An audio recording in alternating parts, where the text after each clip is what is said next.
Kilgannon with Araka Swarm, Arendite. Interesting deck. They got Hive Mind, Oneiromancy, Mamuna, Yen Illusionist, Riptide, Ethereal. Interesting. 2 Kikimor Warriors, 2 Griffins, Spontaneous Evo. There's a Parasite. Squirrel, Wahan Riders, Fiends, Epidemic, Hideous Feast, Spores, and Natural. So just a set of utility. There's a Whisper's Tribute as well.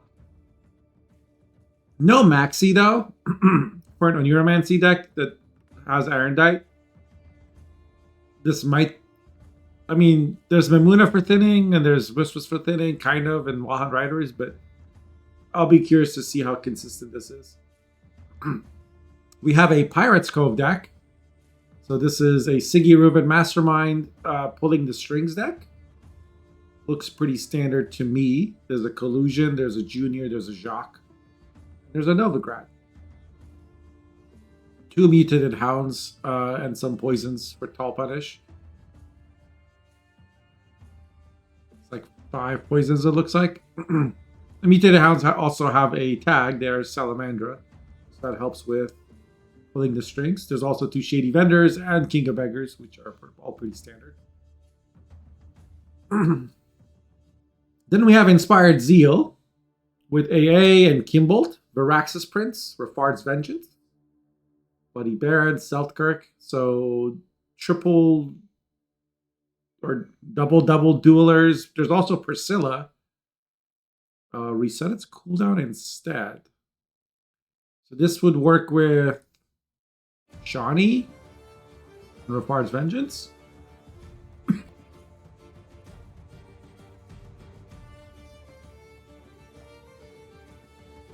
Interesting deck. And finally we have Tucson with ALD Ancestors, Ivar. Is there a Rainfard? There is not. So more classic Tucson with Sangreal and Milton.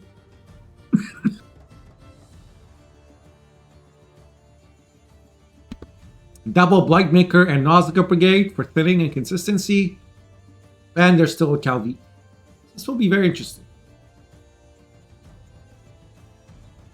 Now let's take a look at what Rogbros brought. Rogbros brought the new updated fruits. This is a Lario deck and this is a Shin deck. Interesting. Thanks, Wakey.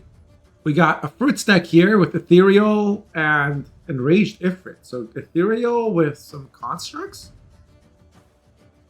There's a Frenzied Dow.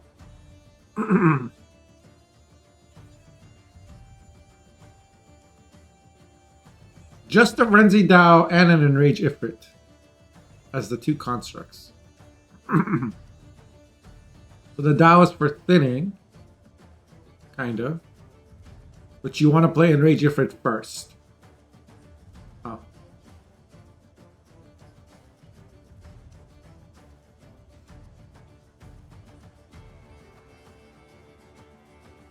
Squirrel, Double Necker, Double Fiend, Double Cyclops. 1 Kikimor Warrior. This is like a mini Ethereal in this deck. I like it.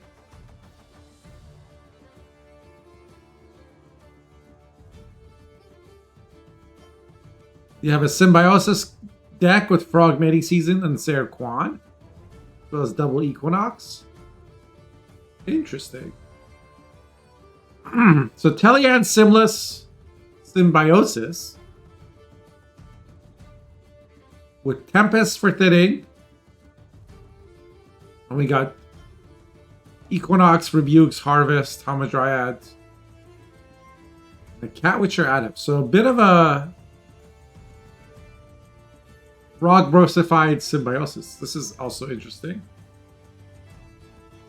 And GBuff is not interesting at all. Super OP is always being played the same way. Game-breaking deck that is not being nerfed because of edgy fanboys. You saw it? No, I think it doesn't get nerfed because it loses a short round and is vulnerable to bleeding. Like, if you go unitless against it, it just falls apart. if you're able to go like force a short round where they have to act first and you can not play units, or if you can bleed them, like they really like struggle against certain things, and it's not popular. Yeah.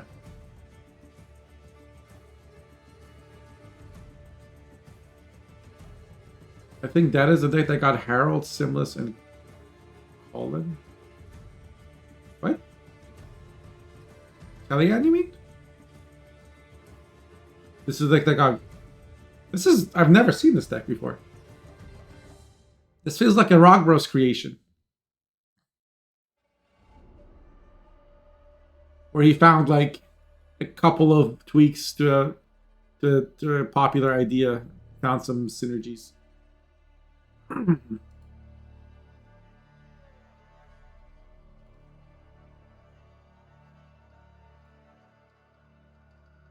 Inventor lists as Heatwave and Eskel. Yeah, there's a...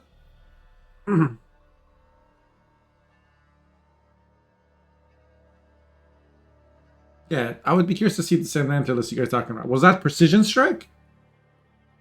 Or was it Symbiosis?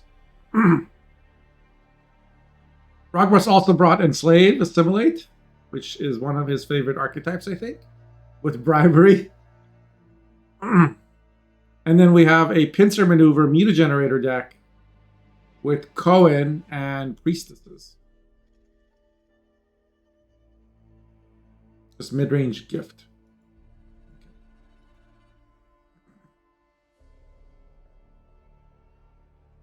Yeah, a lot of people were playing...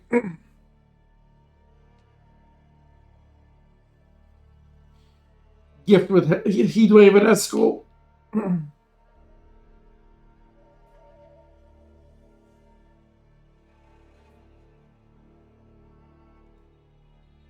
So it looks like Killer's Arrakis deck got banned and Rogbros' Gift deck got banned. And Killer Ganon's going to be blue coin. So we probably see an R here.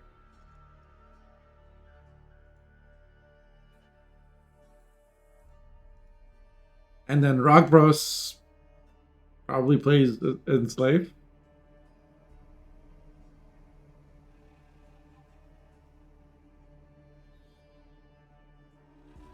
Happiness, how do you really feel? Oh wait, is happiness depression? Did you get a name change? Oh, it's depression, isn't it? Just by the way you talk about Nilfgaard, I'm guessing that's who it is. Well, I'm very happy for you. Unintended.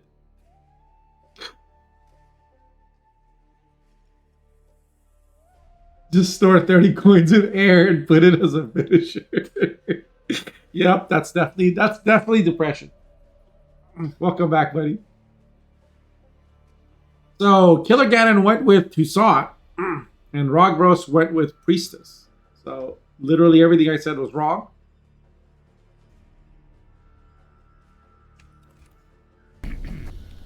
Thank you, Sam.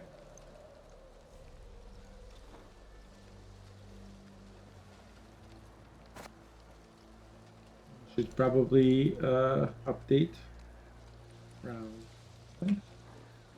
Rogbros versus Killer Ganon. Order will triumph. It must triumph.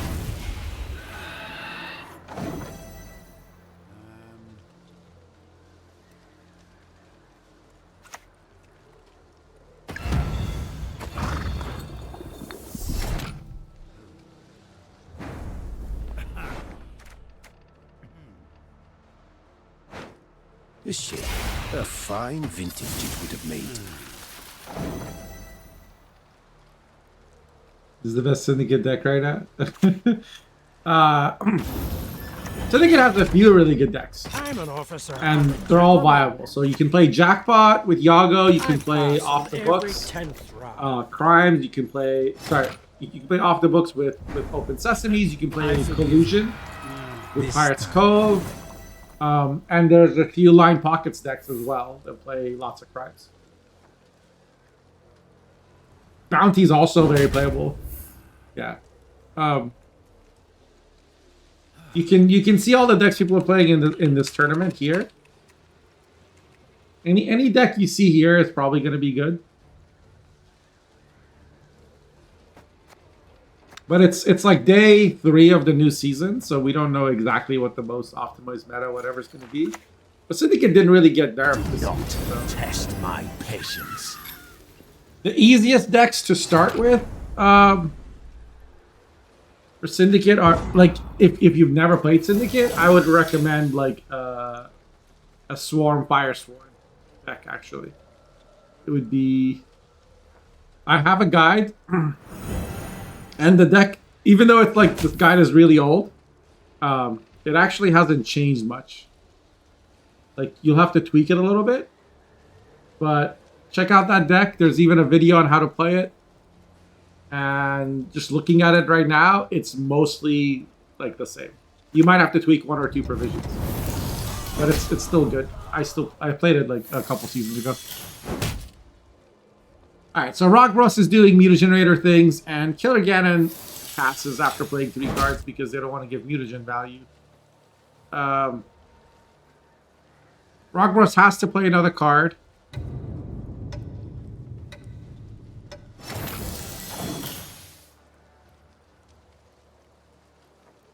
Decided to do that instead of like leadering for points. But you have mutagen on the board. You get extra carryover for playing.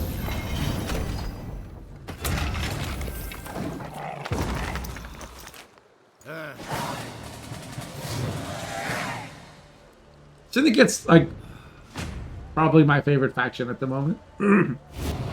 It's my second most played after Monsters.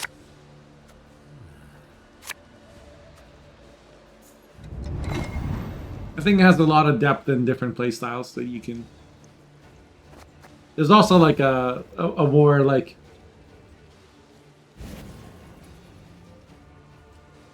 memey, but when it works, it's really fun.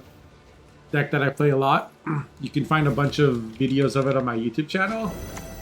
It's Cleaver with Scribes. It like prints points. But it's not easy to play. Praise be to the great sun! But it might be fun to watch.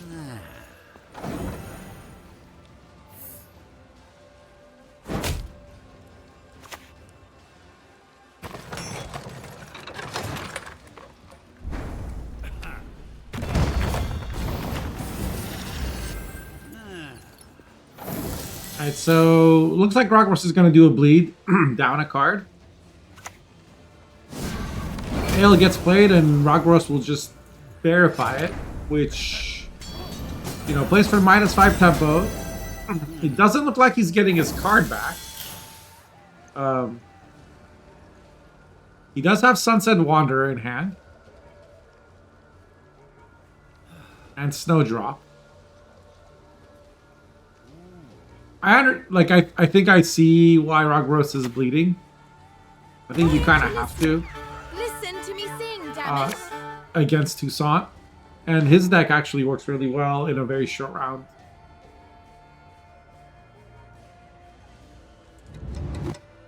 You play through.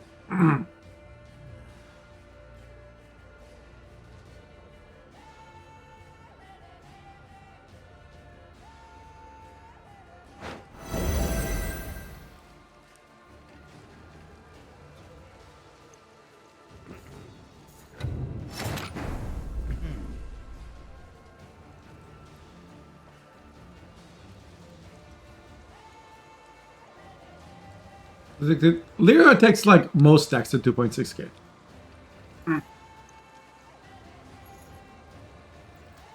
I think this deck hasn't really changed in strength too much. Maybe the meta got more like the meta has less tall punish because everybody's going wide. Or less control because everybody's going again wide. Like, Leo's gotten some really stupid ass decks to 2.6k. Like, don't get me started. He's just a really good player, and he knows, like, Like especially in today's like ladder, like he's doesn't have competition, you know. He's always been really good ladder player, even when there was really good competition.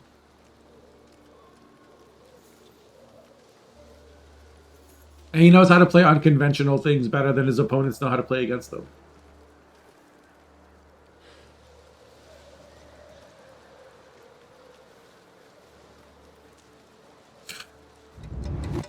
I'm not saying this deck's bad. Like, I would play it.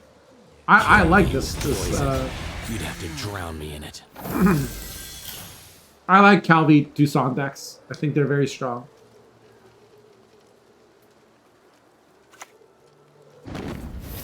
But if you force like all the points here are false series Sangreal. So Rogros can maybe try to get them out. I don't know.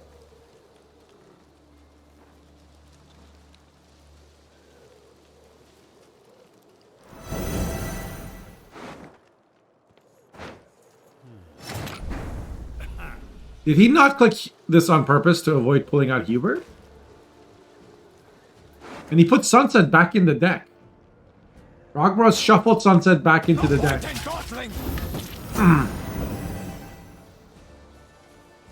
Mankind is a virus, a plague. This is very interesting. I don't usually see a Doragary or a Toussaint deck because like you usually want to not lock their engines. Because the taller their engine is, the better it is for you. Like, I would have expected Doragary to lock the Carabalist, though.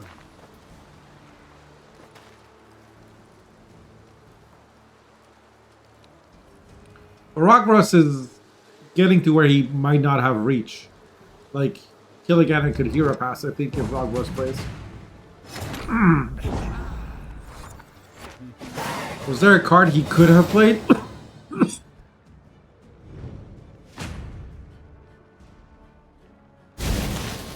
Yeah, I suppose he could have played Pincer to get Kerasaren out, but might have gotten dicey. So he's still down 2 cards after that. But he does have Cohen.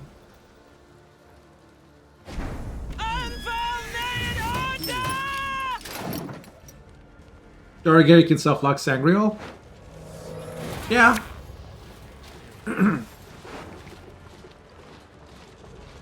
If you're Sangreal, like, but come, like, if you're forced to Sangreal, then you're spending 12 provisions for 18.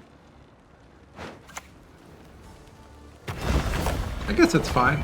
It's not like 'tis our nightly duty. Like something's gone wrong if you have to Sangreal yourself, but I guess it's fine. Like that wouldn't be the reason I would add Doragary to the deck. It's probably there because A, Lyrio likes to always have a lock or more in his decks. And there are some things that you do want to lock, like a strong removal engine, like a Poultice Pride or something. Or something that prints points but doesn't go tall, like a Cleaver. Like if you're against Syndicate and you're playing Toussaint, you want to force them to spend with something that goes tall rather than wide, right?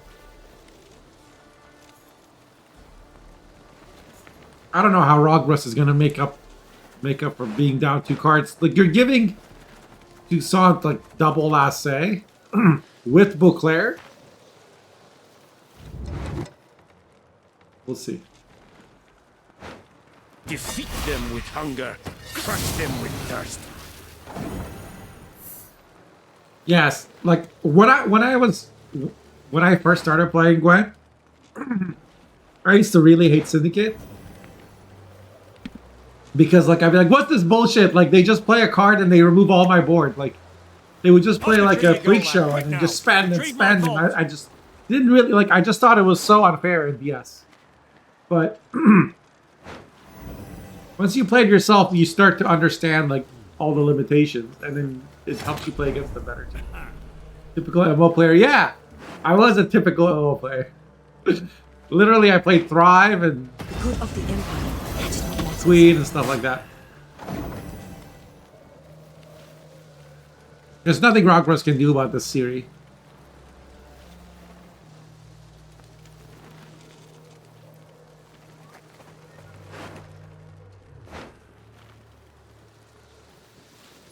His deck does stint to 0 though. It's not like this deck has onagers either. Like you can't like deny bodies. Cohen can carry? I killed for less. I mean, Cohen's gonna have to really carry.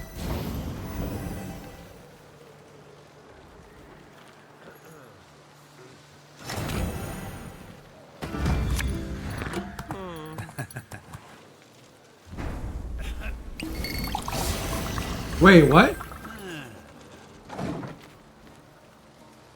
I guess it's an extra 12 points on Beauclair and an extra 12 points on Guillaume. Or it's just extra 6 points on Guillaume.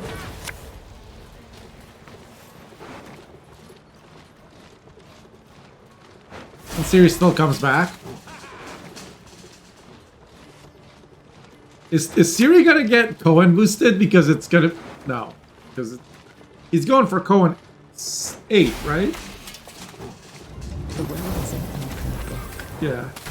Yeah, he's going for 8s.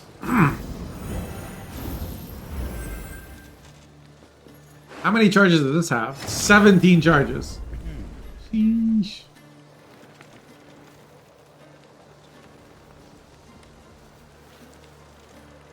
Hey, Lucas.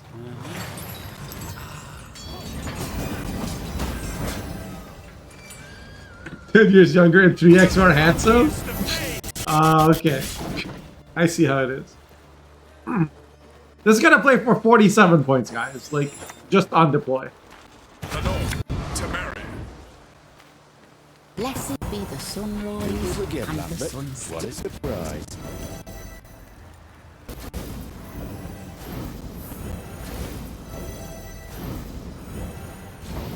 Click fast, Rog Bros. Your life depends on it. This has to go here.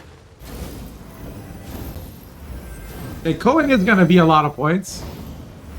But still. I think Toussaint still has it. I could be wrong though. Getting nervous. He's ahead. Oh my god. He's ahead by 108 points right now. Killigan needs to make up 108 points. Okay, Killigan needs to make up 70 points. Okay, Killigan needs to make up 50 points.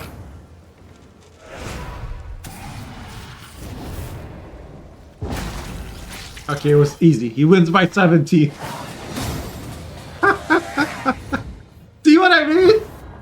That's crazy.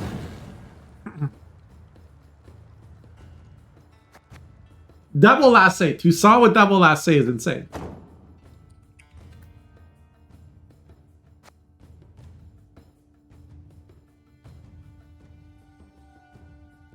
Alright, so Killigan takes the lead there.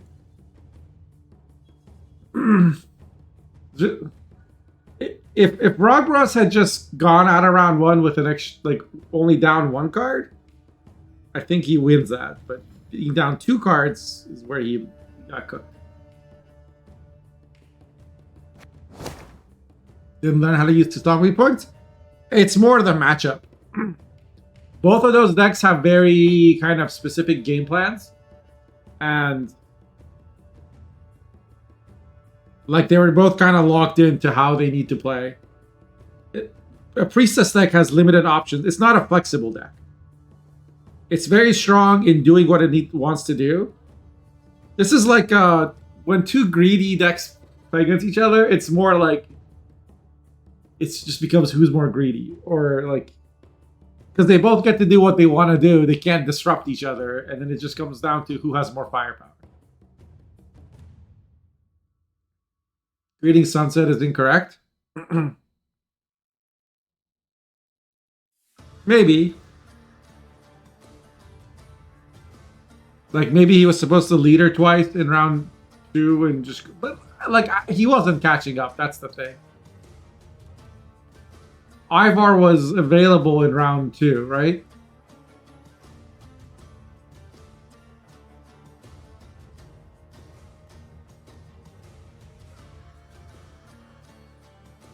I hate that deck. Which one?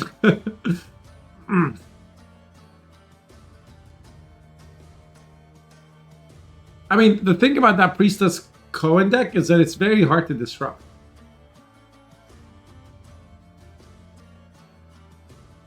Much harder to disrupt than, say, Tucson.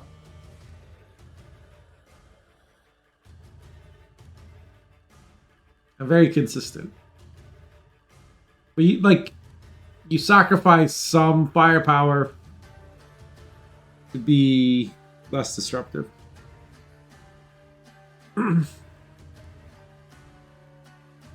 Less disruptible, rather, I should say. Like some Sucky the Shin, beat him, turned on stream, and the entire chat was shit talking me. Feels bad? No, feels good. Shin's chat is like 50% idiots. Like the most potato Pepega chat of all time. No disrespect intended. They're just a lot of like really casual, really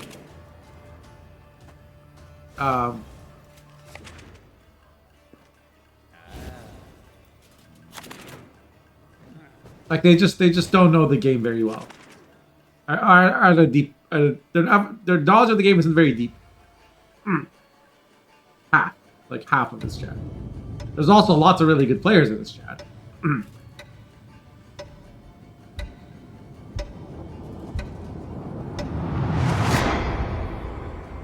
But like, whenever a newer player like comes in here, I tell him to go watch Shinmiri because Shinmiri will like explain what he's doing as he's doing. Not like a knock, but that's a reality. Is that like he also has a lot of new or less experienced casual players in his channel.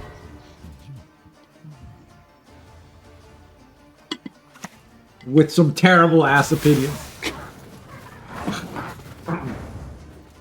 So, Rogros playing Fruits Arendite against Killer Ganon's pulling the strings. We see a poison on a griffin.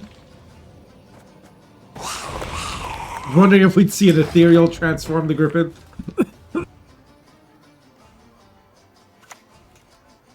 Premium grade won't find any better. So maybe he's trying to save ethereal for round 2. That seems to be the plan. This Toad's gonna be kind of... Well, I guess Toad can eat a mutant maker. Rogworth is gonna run out of cards he wants to play, though.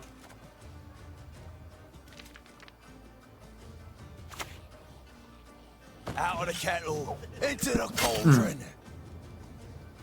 Kill again and setting up tags. He's already got 4 tags right now.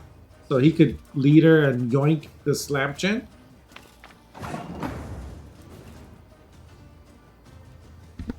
And that's really all the reach he needs. And Rogworth doesn't have an engine on the board. He drops the Riptide. Skill shots the 50-50. And that's actually a huge deal because that's 2 tags gone.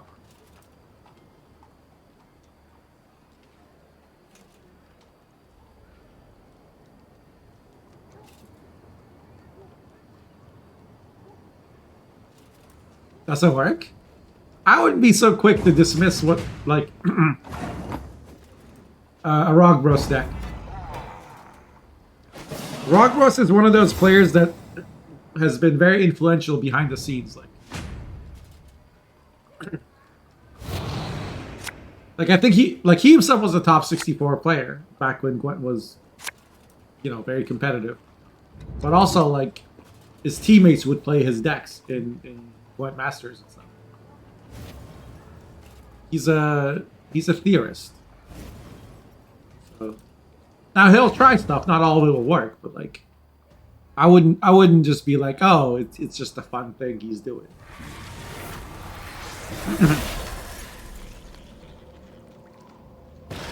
Like, I wouldn't be surprised if people start doing this in Fruits this season.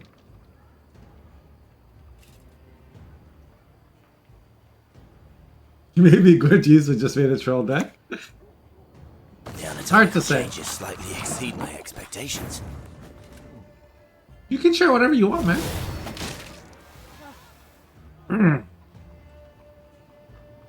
But you should bring it to the tournament and show us. There's the toad on the meat maker. Meat maker is being removed is good for Rogwarts because it's 2 tax. Salamander and fire. Oh, the digits dropped off. Oh, we must sew them back on.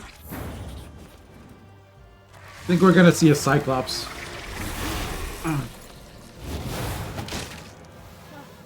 That's what I would play at least. He plays an Ifrit because he wants to be able to play his Frenzy Dao and thin 2 cards from his deck. He only has a Griffin as the Mamuna target because he didn't draw a Fiend. You weren't at home? Ah, okay. How about this one?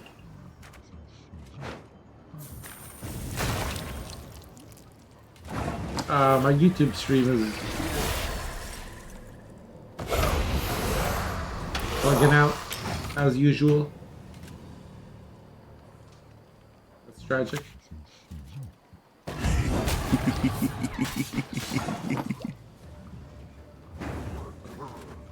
So Ethereal was played and then Junior answered it? What did I miss? Oh, Payday answered the Kikimore. And then Junior answered the Ethereal.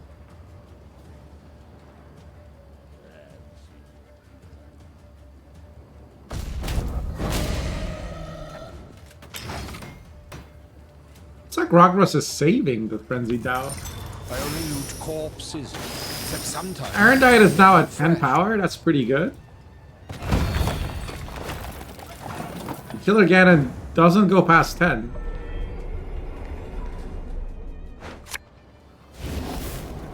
Rogros will Heatwave the Novigrad immediately.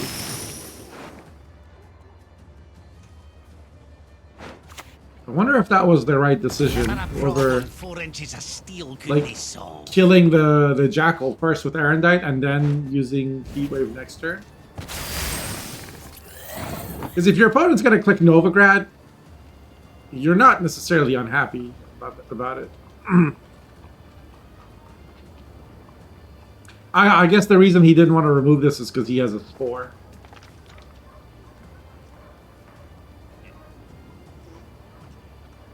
Ganon's also been very patient not playing his little bird.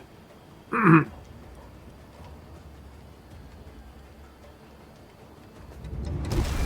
Frenzy Dao is going to come out. And 2 damage overkill just to remove a Salamander tag.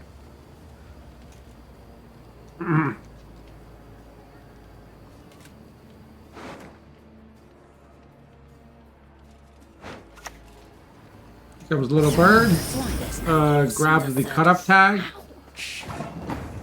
There's Crown Splitter, Jackal, and then Arendite removes a Little Bird. Okay, so that's what he was saving that for. Now there's only 2 tags. This is the 3rd tag. My fist is purest tears, purest in all Novigrad. I think Rogros plays the Spore here. Be 9 points. Yeah. He really wanted to force out the bank, and I think he's gonna. Ooh, this is a tough decision. Is Killigana forced to play Jacques? Like he's gonna play Shady Vendor instead. Gonna go front and look for probably Eventide.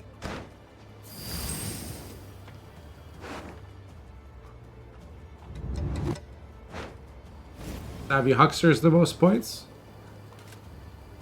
Guess he already has a spender.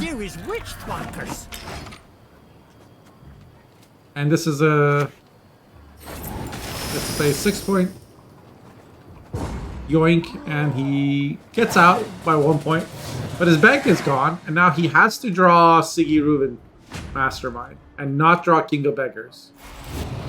Which is not easy. Or not trivial.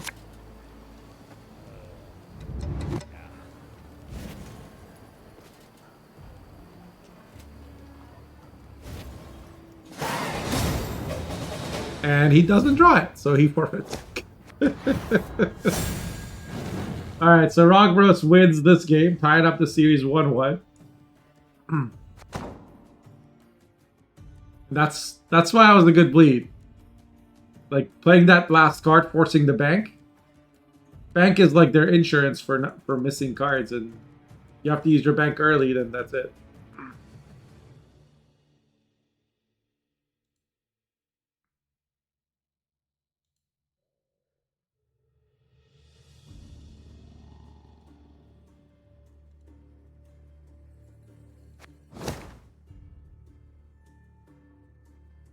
The matchup is unplayable for gangs.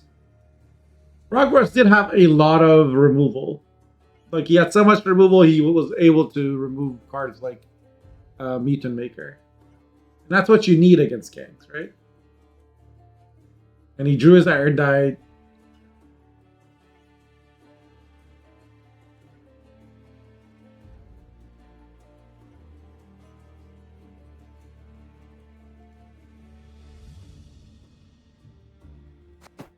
Okay, so now what's left? Fritz is gone, Toussaint is gone. Gannon from Blue Coin can either play Zeal or I don't think he's playing Syndicate again. So I think he'll be playing Inspired Zeal. And then Rogbros could try Priestess again. Or we could see Enslave. So this is the Zeal deck. And this is the Enslaved deck.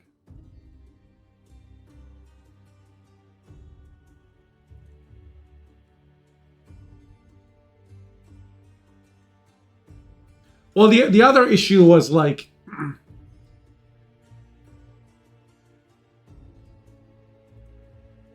it felt like Killigannon was always one tag behind on yoinking an important card.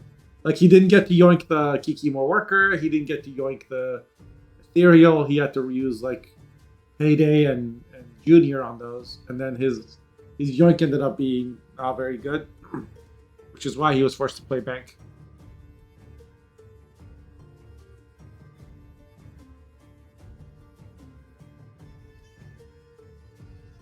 And of course, missing Siggy is never good since your whole deck is built around it.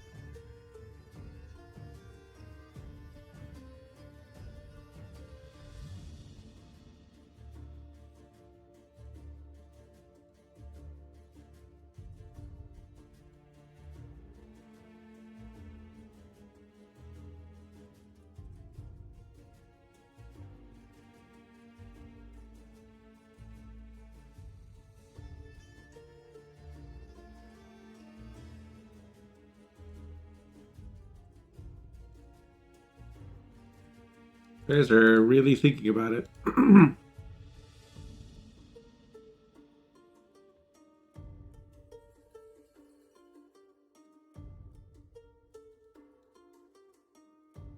Zeal deck has 2 Crack Marines, 2 Redeeming Agents. These are all buffed cards. Like, Marines have gotten buffed, Agents have gotten buffed, Sergeants have gotten buffed. Did Priscilla get any buffs by council? Did it used to be 9 provisions, maybe?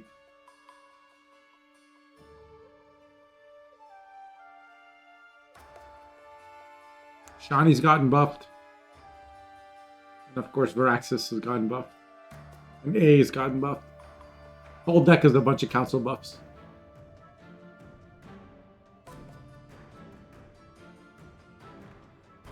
And here we go, game number 3 of Rogbros versus Killigannon in round 1 of weekly number 129.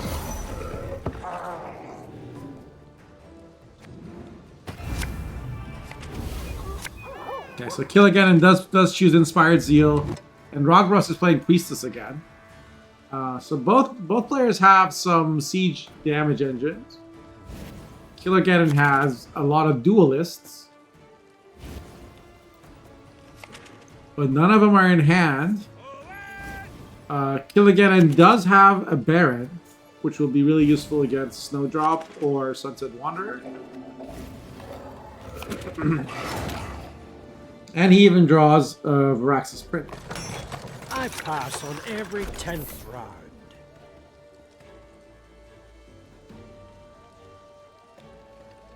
Ganon's thinking about whether he wants to TA or not. I don't think Rogros wants to Boiling Oil right now. He would probably want to play Mutagen first, right? Maybe not. Maybe he decides he's going to defend the bleed with Mutagenerator.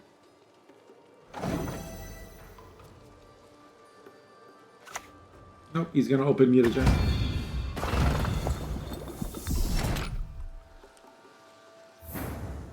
He does play Roach, but... and Knickers, actually.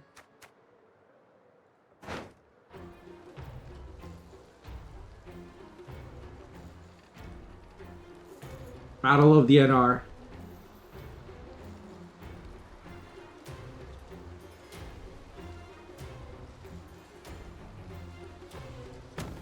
Damn, is volume good?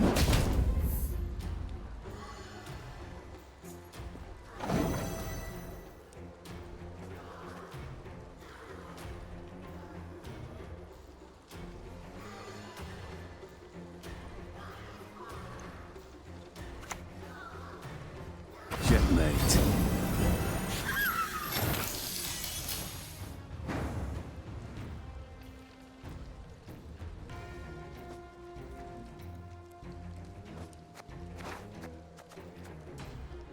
Radovid played in the front row. Boiling Oil answers it.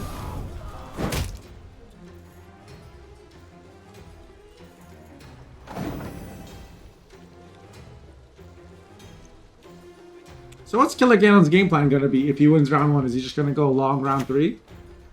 I killed for less.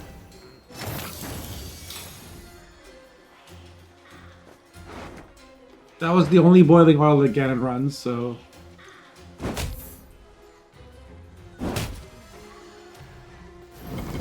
Argos won't be happy he lost the pincer charge, but... Winch used to clean out another engine. TA is used, signaling that Ganon might want to pass. Yeah, even uses the charge.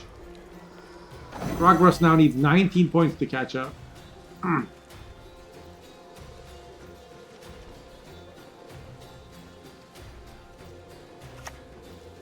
So he's gonna pop the Snowdrop. Whether you like it or not.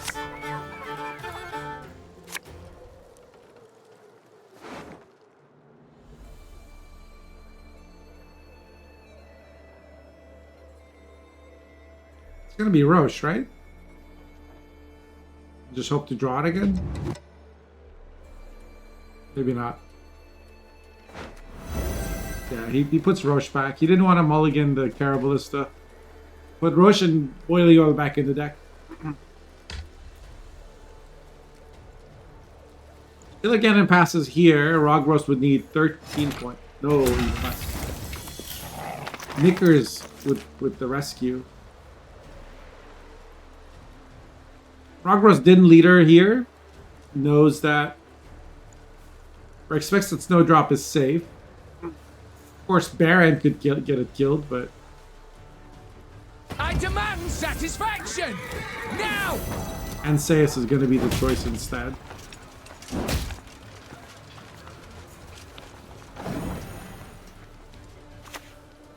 Rogros is going to keep playing. I'm an officer and a gentleman. 11 to 27.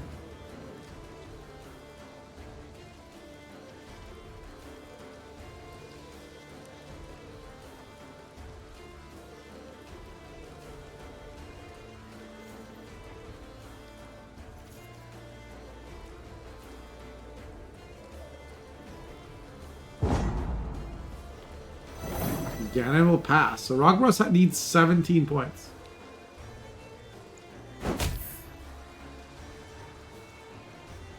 Okay, and he's 15 now.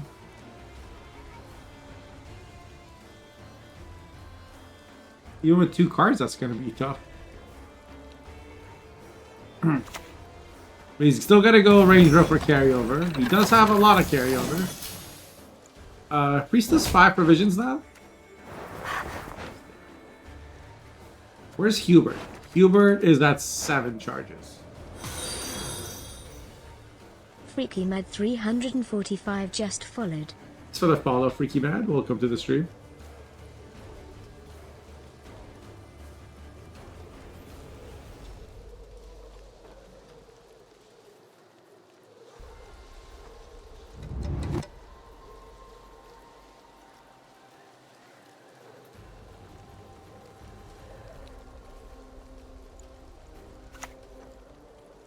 To slay dragons. Okay, so Rockruss is going to play the Griffin Witcher on the melee row.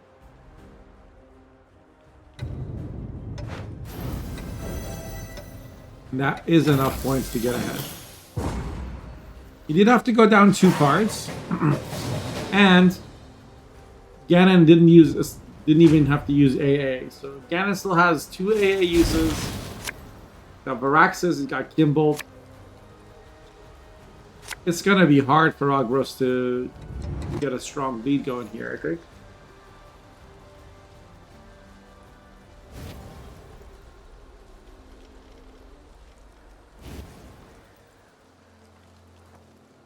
Welcome to the chat, Freaky Man. We do these tournaments every Sunday. Next week will be tournament number 130. On every 10th round. I suspect we'll see like Shawnee here or something.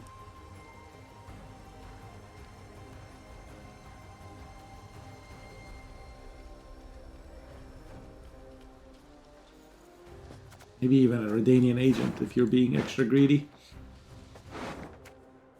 There is a lot of power left still in the deck for Killer Ganon. And he knows Rockruss isn't going to 2-0 him, so...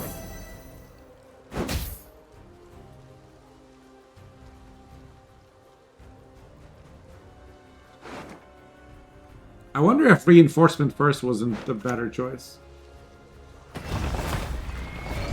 Up the tree you go, lad. Quick now.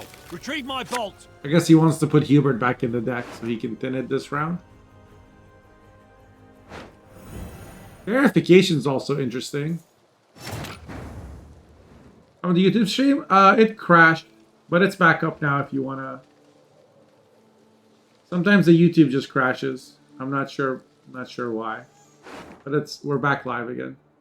If you prefer to watch there. Temeria must at last rise from its knees. It's Kimbolt power. How many 5 power cards are there? 1, 2, 3. So he can save the Sergeant and use it to thin the deck. Nope, instead he just boosts Kimbolt to protect it. Because Rockruss does have a Boiling Oil in his deck.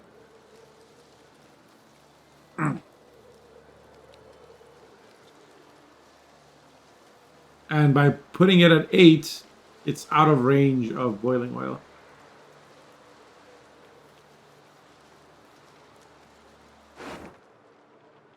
Like we're gonna see Pincer for Boiling Oil.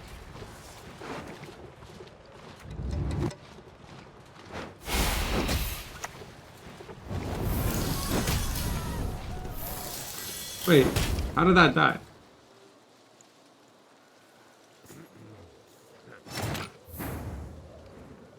What? Oh, he had a charge on the Siege Master. Right. Kimbolt does get taken down.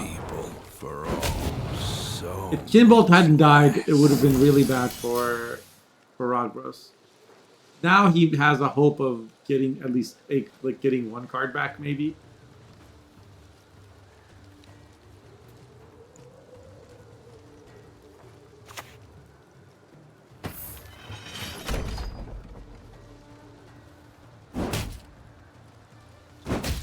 The city is ravaged With by Hubert and Snowdrop, that's going to be a lot of tempo.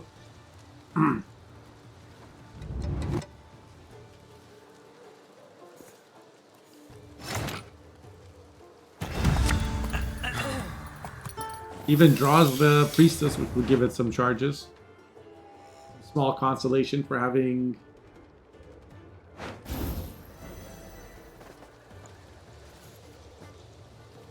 Oh. For having lost the leader charge in round 1. 43-13 now. Baron will play for 18. So really, kill again and just... It looks bad, but he's actually fine. Like, he can get out with a Shawnee here. Or Natalis Dark into clouds AA. gather over Temeria. That'll work too. Stand and fight. I mean, Rogros, I think, still wants to play reinforcements because that's the best reinforcement he's gonna get. And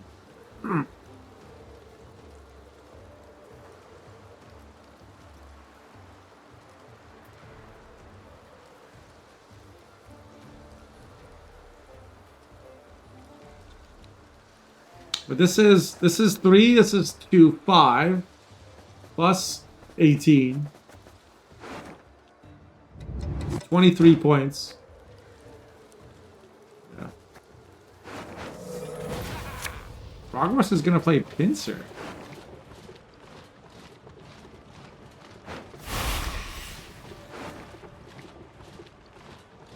Wait, is he gonna go all in? Needs to hurry up. Oh boy. Be yourselves, only better.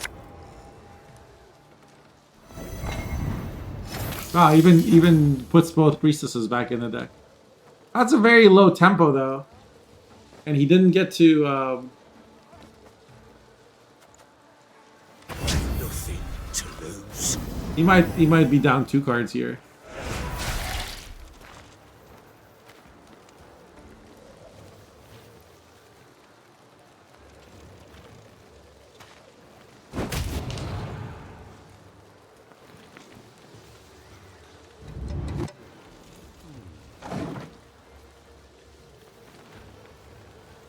Will Rogros play the last Griffin Witcher?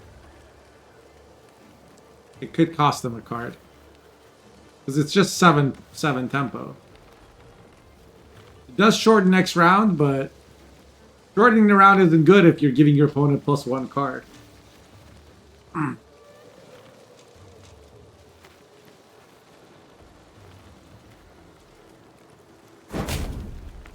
Okay, he is gonna play. He does remove the agent, which was going to boost the card in deck by 1.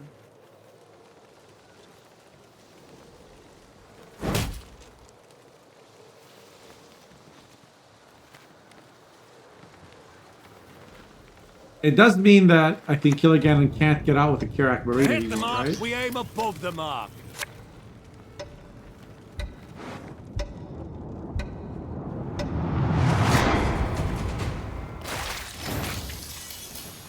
Because now Killigan needs 13 points. He's got 2 points on the board, so 11. Gonna have to be Shawnee.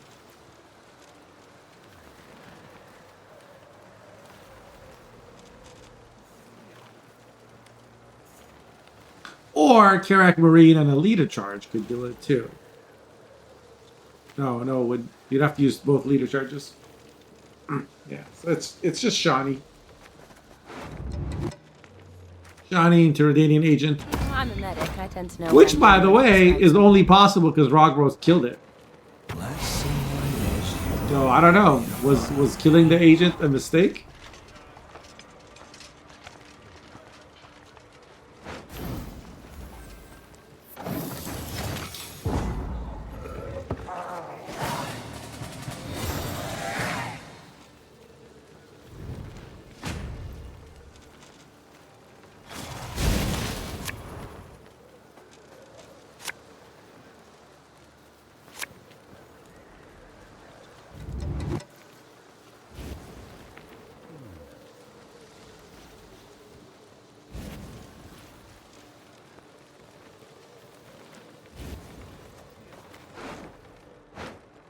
How many charges? We got 5 charges here, 11 charges here.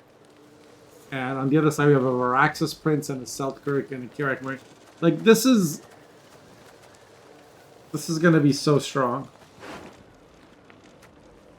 Killer still misses Rafar's Vengeance. But he's got 2, possibly 3 duels.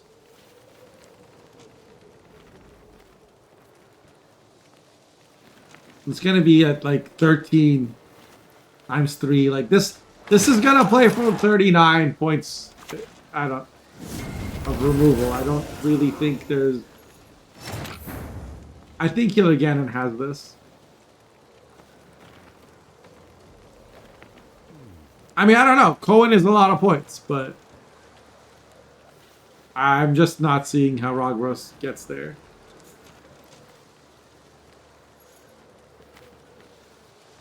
Gannon's deck has a lot of depth. The Devotion deck with Yes, I will. Throne, crown, all Karak is ours. yeah, he just drops a Varaxis now. Wait, is this a soldier? No, it's not. Gannon should kill all the units. He certainly could. Just deny targets to Priestess and Cohen. Beauty is all around us. I mean, that Priestess is certainly dying. And I think Rogros knows it.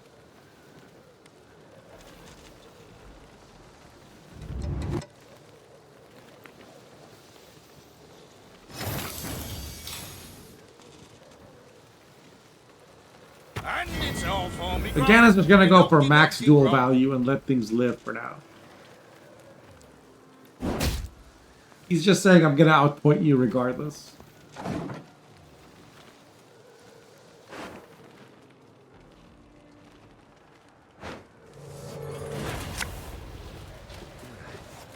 $11.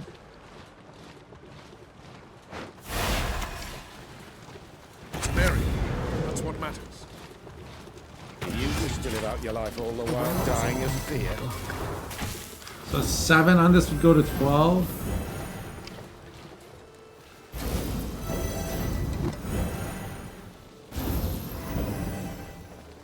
Like it's gonna be 7s instead.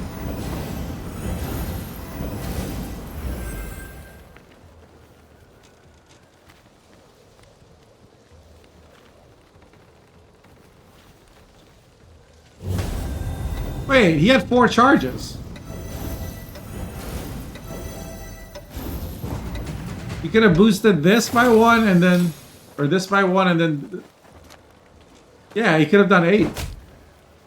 This, like, maybe he thought it's like Shiru where he also boosts opponent you. I think it's more he's just running out of time.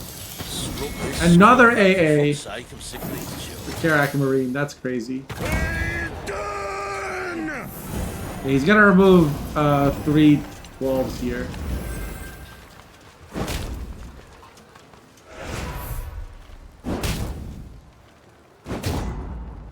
Infinite free duels. Infinite free points. With a 4 provision card. That played for 12. Because it boosts a dueling card, doubling the value. Or 16 if you count the second duel. 16 for 4 seems pretty good. Nerf Karak Marine. Yeah, Rogros is losing that no matter what, even if he gets an extra 4 points or whatever, however much that extra coin was.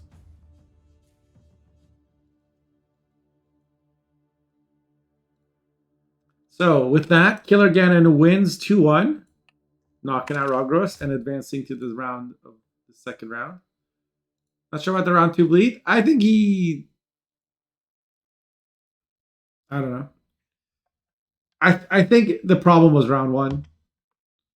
I thought that he should just give up round 1 because his opponent had first say and just defend with Mutagenerator. Defend the blue Mutagenerator or say Mutagen for round 3, but either way. I think that round 2 bleed doesn't work well against the NR deck he was facing. Tried KG strategy the other day against V. What's the KG strat? Let's go ahead and start round 2. We're going to be watching Youngface versus Boromir was better. So I'll pull up their decks. Killer Ganon? Ah, okay.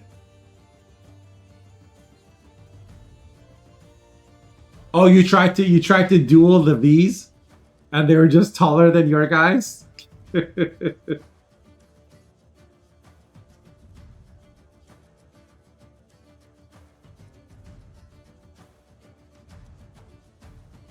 Send link. Link to what?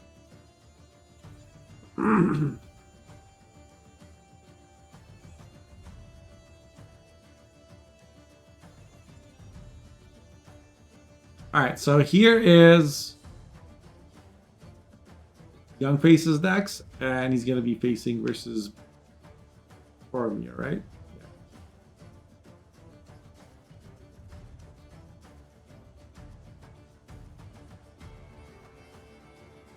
Nilfgaard deck?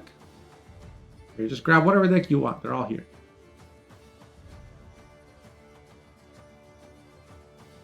Okay, so this is Young Faces Enslave Masquerade Ball deck. We've seen this before. This time is, I don't remember if he had Morale last time or not, but it's got a bunch of poison and scenario. He's playing Blood Money Bounty with Heatwave, Professor. Without the Hails. No, there's Octavia Hail. But it's for Scoundrel and Ignatius. But no Brute. So instead of Brute, he's just running like Casimir and Professor. Very interesting. He's got a fruit stack with Red Sword, Blue Sword, Marching Orders, and Lady of the Lake. Cool.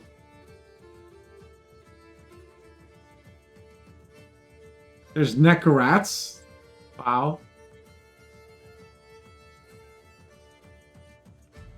We got Nature's Gift with Telian Symbolus. And an Orb of Insight. The Gord got nerfed. The Telian got nerfed. There's a Cat Witcher adept now.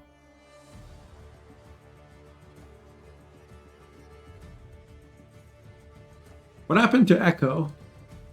Echo is going to be facing his Killer Ganon. Rooting for you, Echo, because I want to see your decks.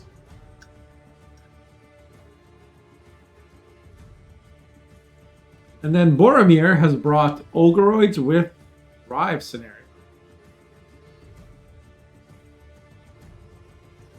Did I click start on round 2? Yes, I did. Am I the observer? Yes, I am. And then we have Royal Knights, Damsel in Distress. Is this the Falimore version? No. This is now Muzzle, Heatwave, Red Sword Knights. And an Artifact Compression. With some Butch Redanian Knights that have been to the gym. And have new muscle. Precision Strike, Telian Symbolus Allgod, even though it got nerfed. Still the deck of choice for Boromir. This deck lost 2 provisions here, 1 provision here, 1 provision, that's 4 provisions and 1 power.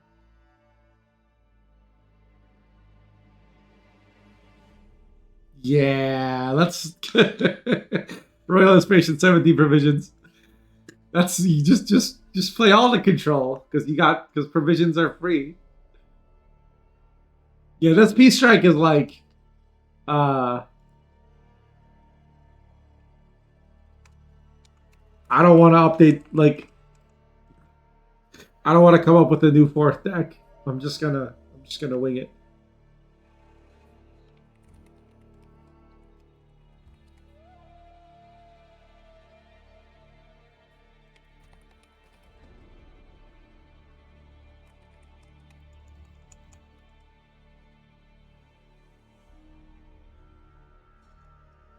It feels cope to me, but you know, maybe it still works. We revert those licks. I sure hope so. But I don't really have any hope in the council. If there was any justice in the world, Kiki Queen would be 9 provisions already. But it doesn't seem to be happening. I keep voting for it every season, though.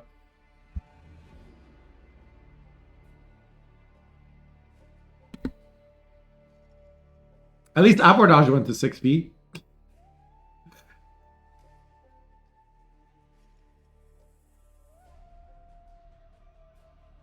But you don't play Gwent anymore?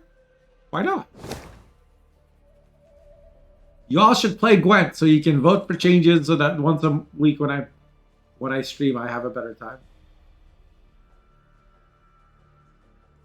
Wait, Philavandro got nerfed last season too? Or one season before that?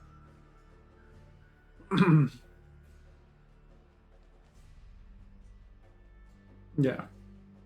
Sentinel is just mind-bogglingly weird. Of all the cards. Like, this is the least... Like, I can kind of understand All God Telian nerfs and Simless, possibly. Like, I think it's the wrong nerf, but I get it. Well, Sentinels, man, I don't understand why Sentinels got nerfed.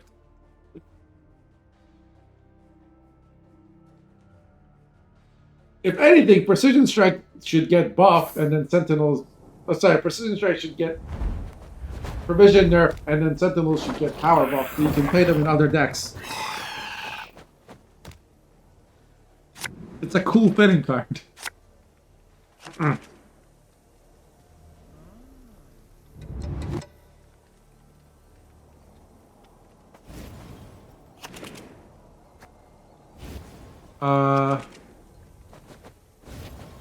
Who are you playing against? Echo? I'll reset your series.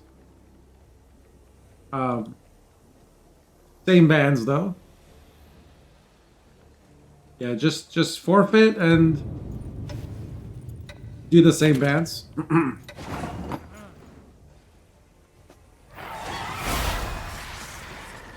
I think it was just a mistake.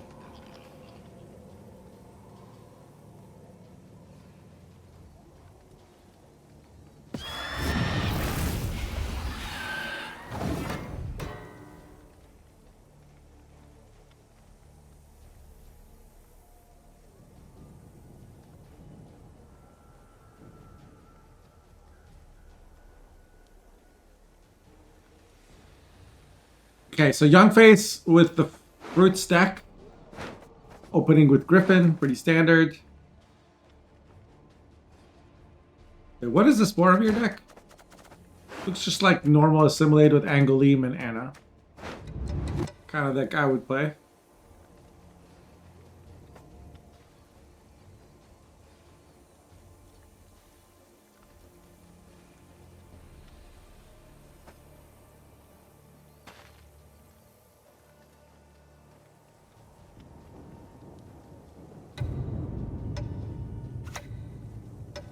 Guided by the light of the great sun. We got a Torres. Put spying on Riptide, on Fiend, and on Griffin. That tells me they might want to copy Nabuda.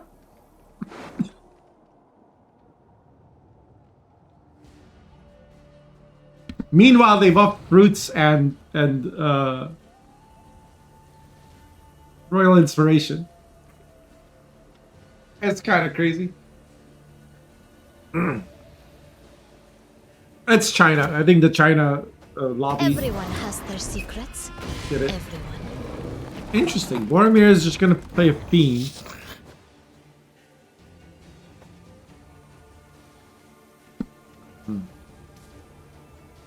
Would have thought they'd play a Diplo first.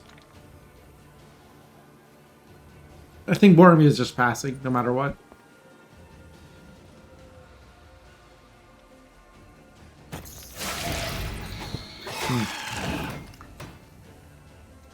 Could play a I shall not repeat. could have played an Obsidian Mirror maybe to get a Griffin in the graveyard. Corpses overboard. Live ones to the cage. The Dominance Purify. Is there two Plumards? Plumards and Necrorats in a fruit stack. Kind of interesting.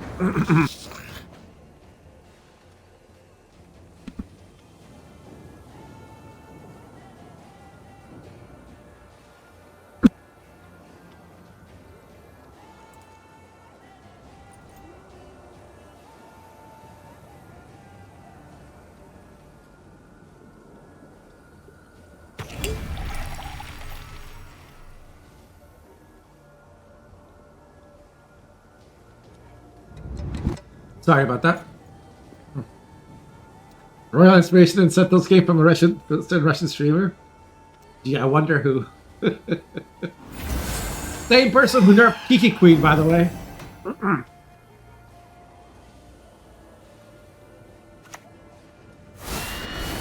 grace will not be pleased.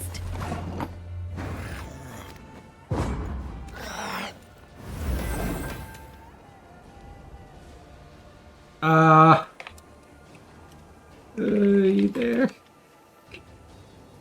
Is he playing jackpot? Killing Gannon?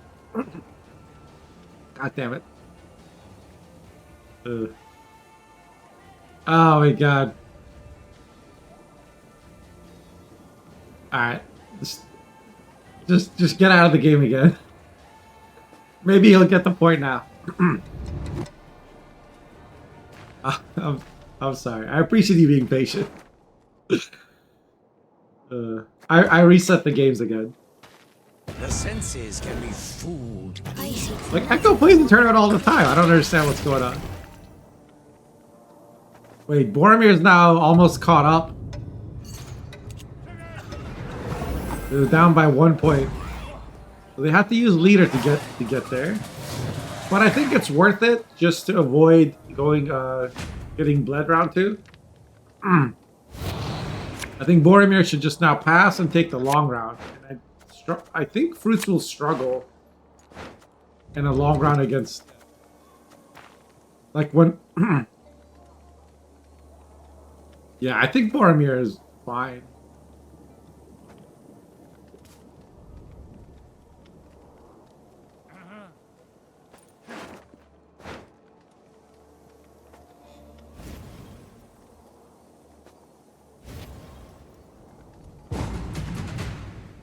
Will we see Wildhound Riders here to thin? Yes, we do. Because he needs to get Mamuna. There's a lot of cards he's missed.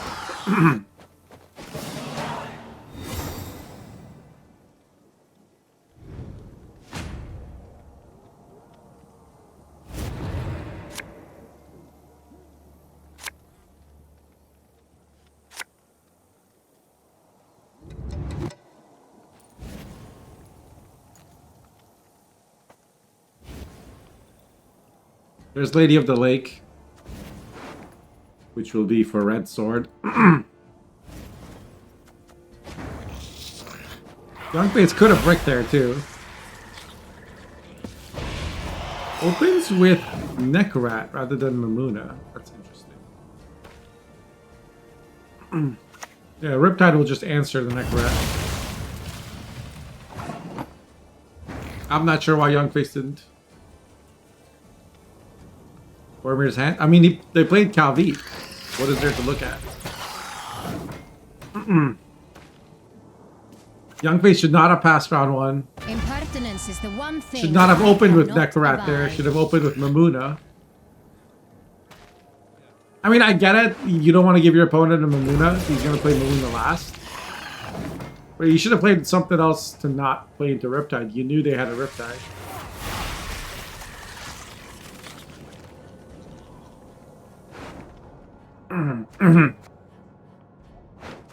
Here comes Brothen's, the first engine. Love could lift the curse, but who would love? My duty? To stick my nose Oh, where it doesn't well, this will belong. just get killed by a Riptide now. How many Riptides do you think Boromir is gonna play? At least 2 more, right? There's no bribery, at least.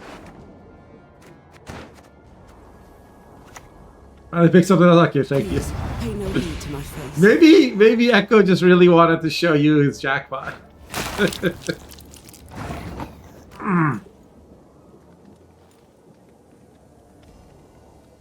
He's just really excited. Because before the tournament started, we were talking about Akarontia deckhand and how good it is with Yago.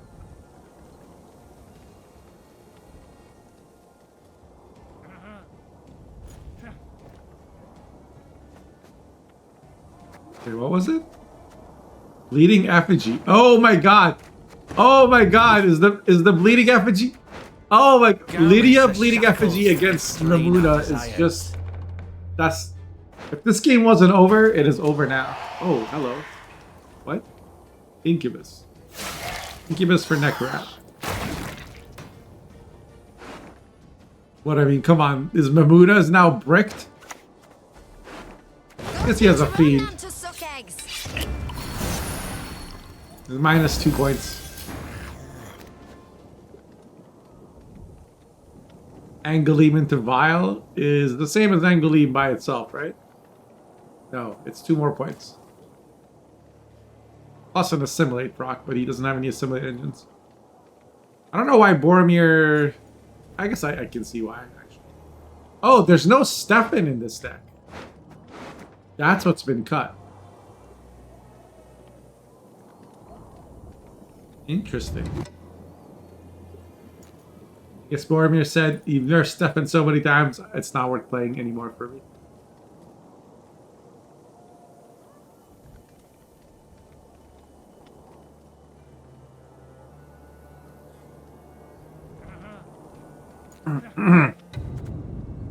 Young face?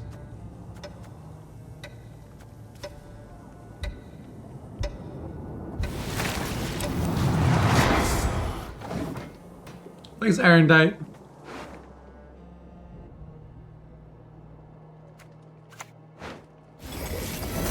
So marching orders would get Whirl, if not Mamuna. Which means Decree has to be, what, for another Necrorat? That's what I would do. I would Decree for a Necrorat.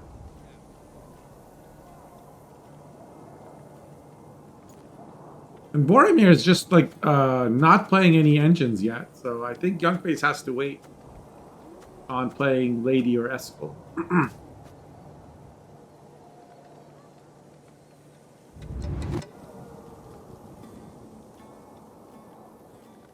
This is the thing, Eskel's not going to get great value either. Because this Riptide is... He can't kill Riptide. Eskel's going to go on Artaud or Mage Torture. Like, Sword on Lydia? Why? Come on, young face. Holy shit. Bro! All right.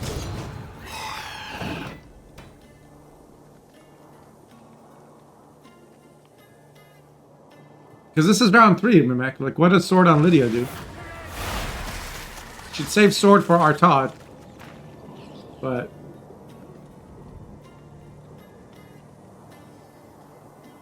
like, Eskel, a Mage Torture, or vice versa. Quite the menial task. Woo! This is terrible. Because that was the Decree target.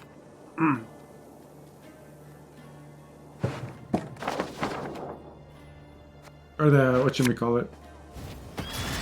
The marching orders target.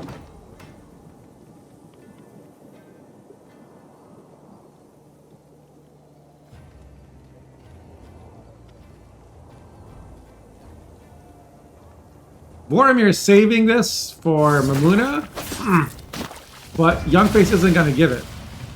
That's why the sequencing seems odd. Like, both players are playing chicken with Mamuna.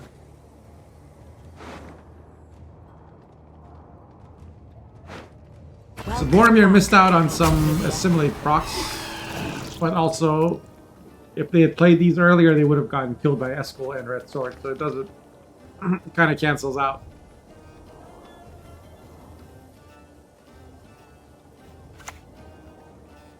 Suffering ennobles, friend. You'll be a count once I'm done with It's you. Mamuna versus Artaud is what this game's going to come down to.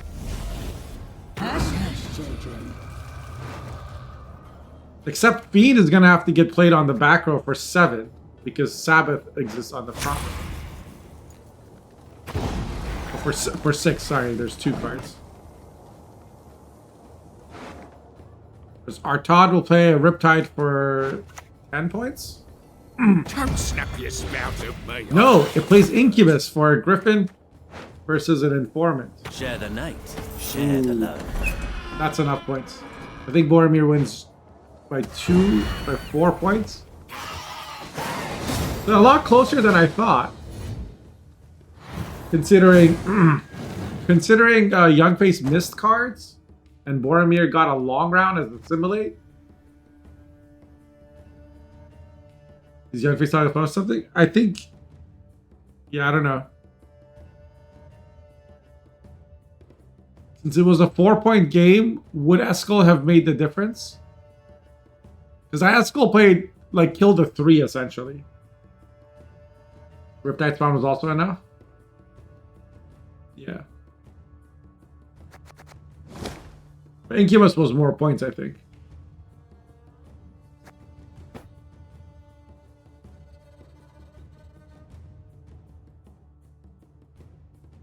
Like, Arendite was played early because of rope. Wait, no, that was... Wait.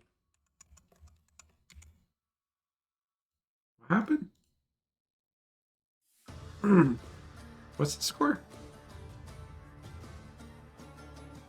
That was game 1. I don't know why I updated the score twice.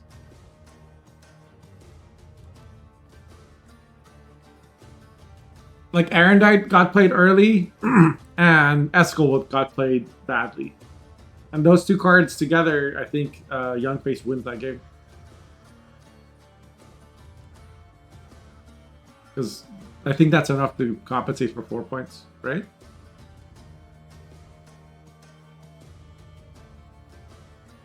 The other thing that maybe Youngface could have done better is like if he had just played like Eskel on the Range Row or something, he wouldn't have had Sabbath, and then his Mamuna would have played for an extra 2 points. There's a lot of small things to do with rope that screwed over Youngface. Maybe he was distracted or something was going on.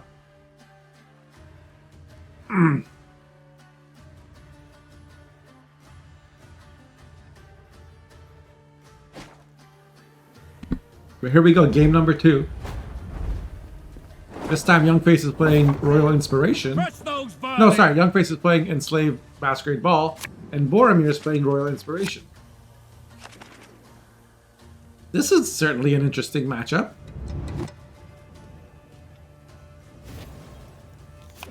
I think normally you would expect Aristocrats to do okay against Knights, but Knights can bleed. Their scenario won't be answered. Not like this version of the Aristocrats has Philippe or anything. Youngface mulligan scenario. Yeah, I guess he plays Calvite, so it's fine.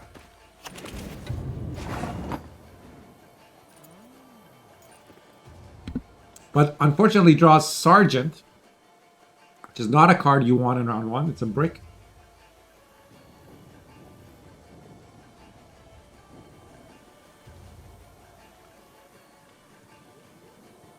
So this should be very interesting. Knights with Heatwave, Red Sword, and Muzzle. Like Heatwave scenario, Red Sword, Muzzle. Like it should be a lot. That's a lot of control. You fear us. It's good you do. Boromir is going to open with Immortals. And I guess he's planning to Oneiromancy for a damn I short. shall not repeat Emir's mistakes. I guess the reason for that sequencing was to avoid an Enslaved on the Immortals. Youngface just opened with Calvi. Looks like he's going to play 2 cards and pass. His Ardal is 10. You bastard. Clever, clever bastard. This card goes to 6 on deploy.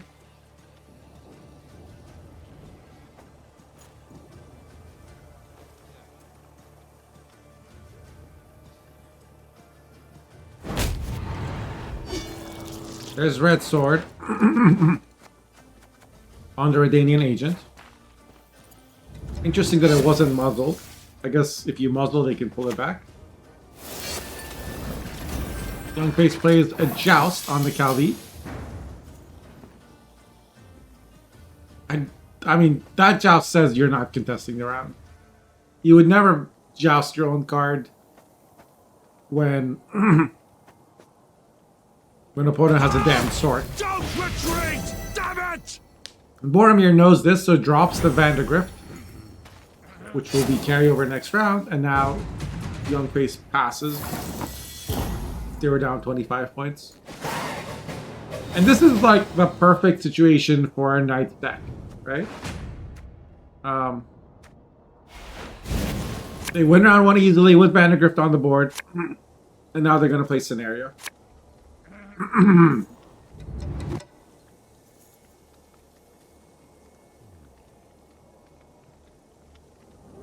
Oh, there's a Ramon.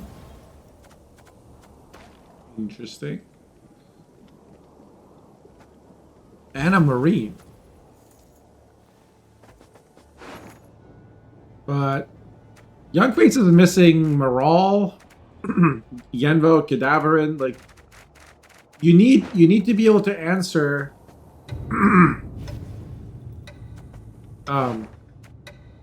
wait a sec. Yeah, the Maiden's Shield. You need to be able to kill Maiden's Shield to lock Bronwyn the Bold. If you can't kill it, bit of a problem. Hey, regular. Your spear, sir.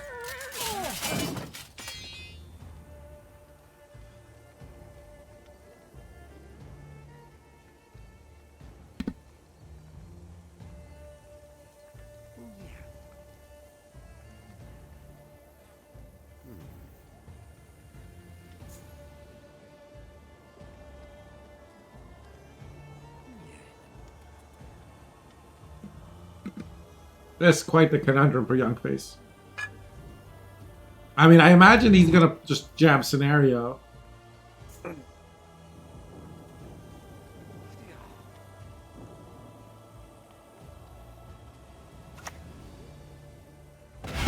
My, the Van Moorlehems, they truly spoil us.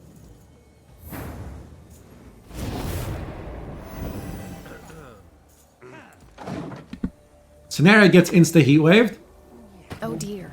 Have I something in my teeth? Now we see the second Thirsty Dame get played. Are we gonna see a red sword? There's no Emir in this deck, by the way.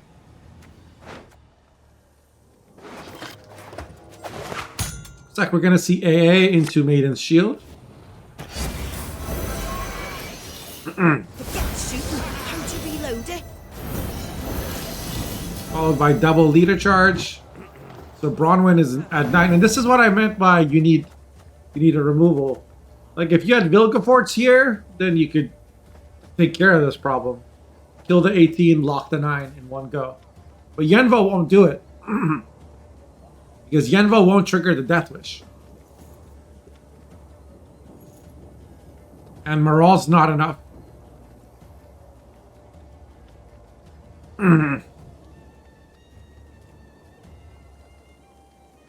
Also, you know, 41 points to 10, which is a bit of a problem. In my trade. Here comes Maral, and it's going to get insta-red sworded, I think.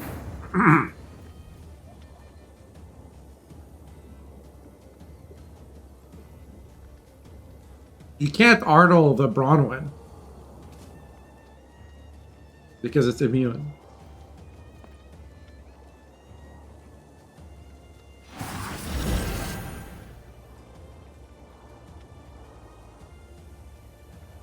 I mean, if Boromir drops Kutkadak here, maybe.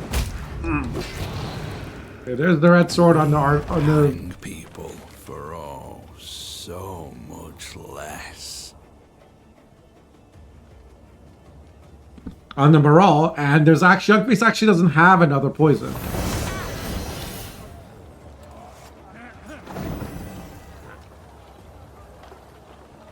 This is looking kind of cooked. But let's see. Barbarians all. Pride of the Navy. Marishka, thank you for the raid. Welcome in. Moshcraft just traded with 19 views. Hug party, let's go. Hi, potato.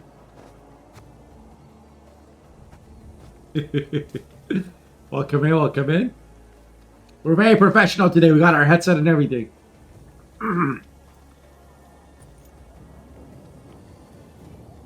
Be warned. We're watching Boromir just absolutely bulldoze young faces enslave status deck. Oh my god, that's so many points.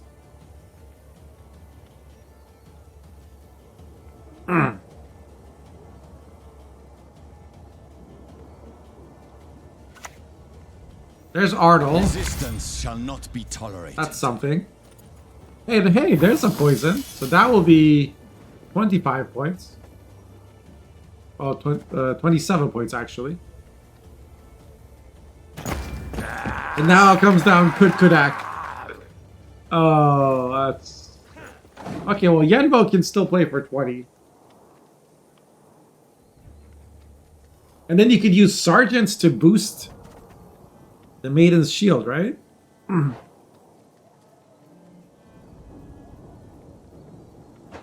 Is it a soldier? No.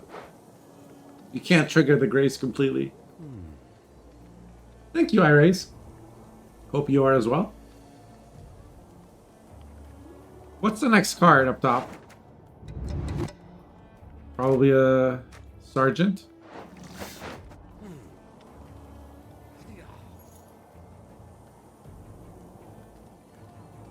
The young face can get ahead here with just the Yenvo, right?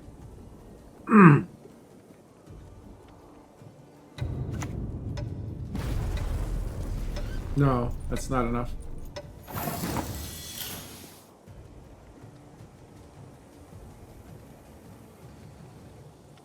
Question is, does Boromir pass? Yeah, Boromir's just gonna pass.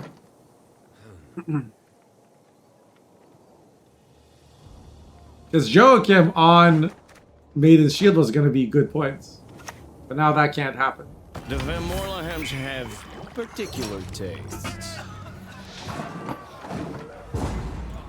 Leader was used on the Joachim to get ahead. But he did deny the resilience.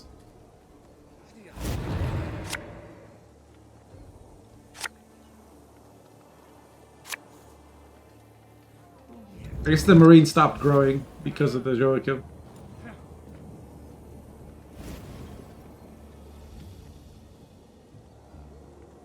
What do you think of my Vandergrift emote?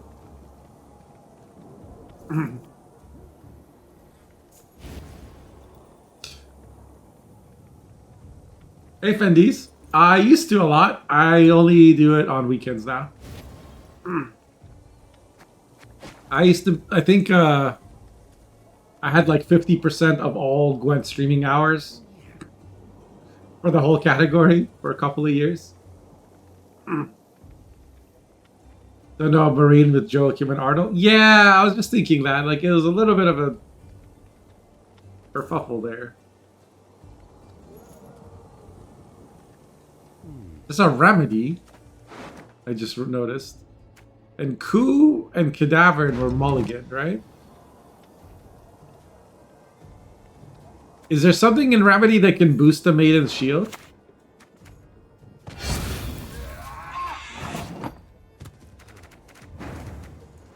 I guess the Squire could. Never mind. Too late now. The Maiden's Shield's already out. And it gets muzzled anyway. Yo, thank you, Fendies. Appreciate the Prime. We do this tournament every Sunday. The weekly community tournament. Always the same time. Everyone's welcome to join. There's no... Best give up now. no requirement. If you ever want to play, if you want to see what Gwent is like in an open deck list, like best of 3, best of 5 environment, you're always welcome to join. This is weekly tournament number 129. We have done 129 of these. And not all, but most of the recent VODs are on YouTube. You can always watch those if you're interested.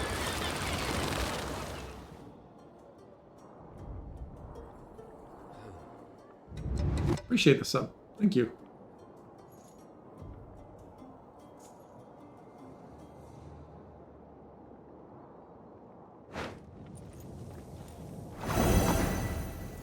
Feel my cure. Go on.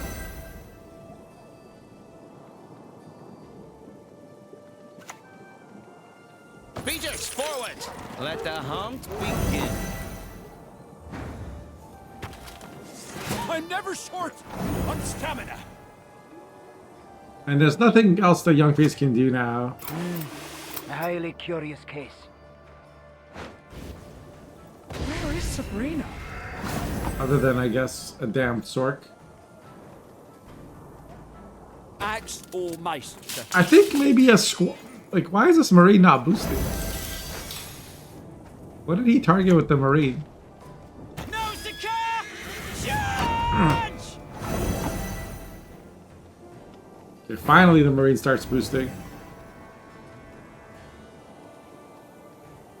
Follow me!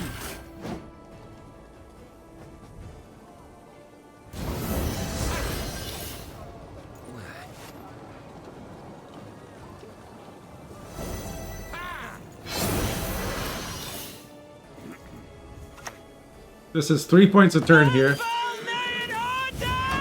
That should be enough. I should click this one. Because it's locked, the ability won't go off. Will this be... Wait a second. Oh my god, 1 point because of the infusion on the... From the Squire. Wow. Holy crap. So Boromir wins the series 2-0, advances to the finals.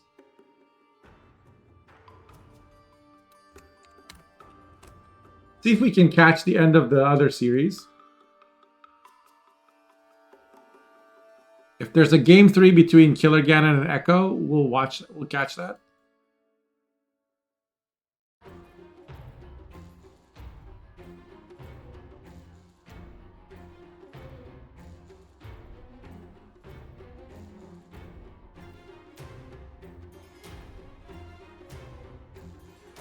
Oh, really?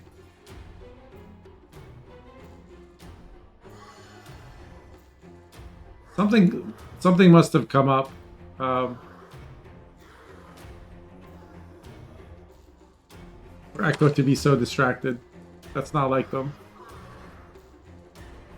Unfortunate.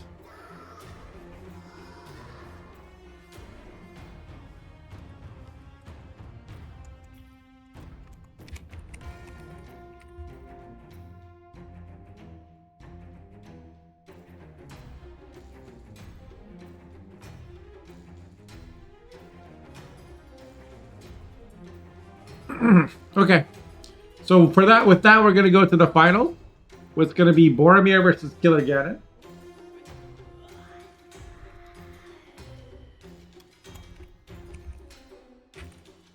Now the finals is gonna be a best of 5.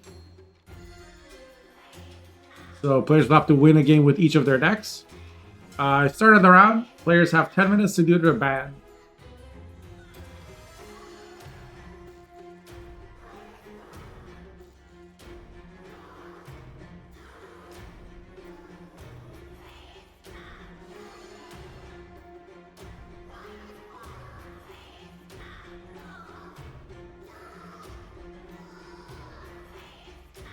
So just to review, Killer Ganon brought Arrakis Erendite deck with Yen and Ethereal, Mamuna, Hivemind. They brought Pirates Cove with Siggy Mastermind and Jacques. They brought Inspired Zeal with Kimbolt, Prince, and Sayas, Rafar's Vengeance, Selkirk, Shawnee, Priscilla. And finally, a Toussaint Hospitality Ale to Claire deck.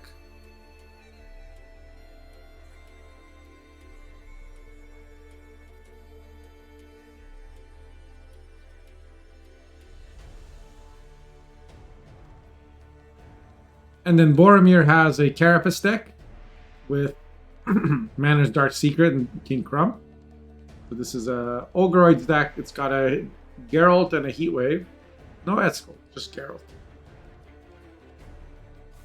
And a few Thrive cards to have synergy with the scenario. We got a Royal Inspiration deck that we just saw with Red Sword, Muzzle, Heatwave.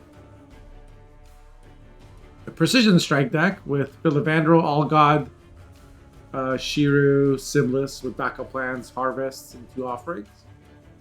As well as the nerfed Sentinels. And then an Enslaved deck with Angolim and Vigo, no stepping. Just pure assimilate. The Young Face Boromir series was actually really close. There's 2-0, but both games were like very winnable. They were like within 5 points. The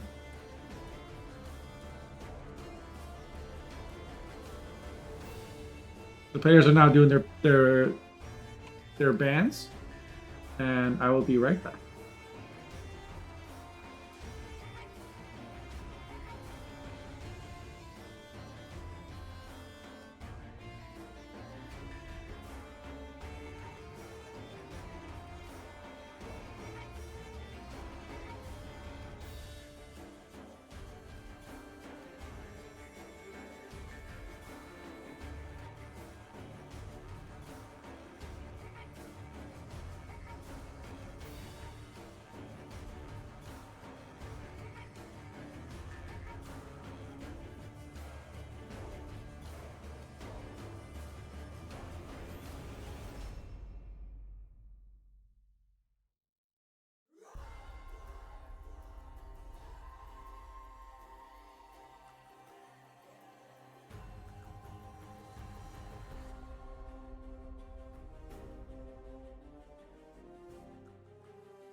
I'm fucking stupid. I'm dumb as fuck. Holy shit.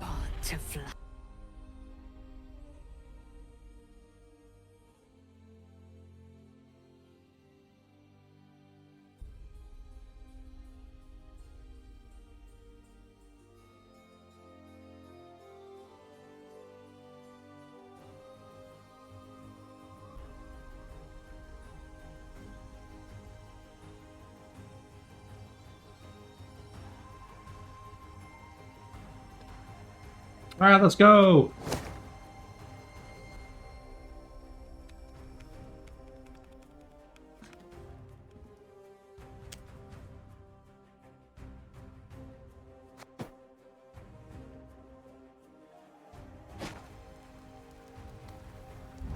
I have candy. Crush those vermin!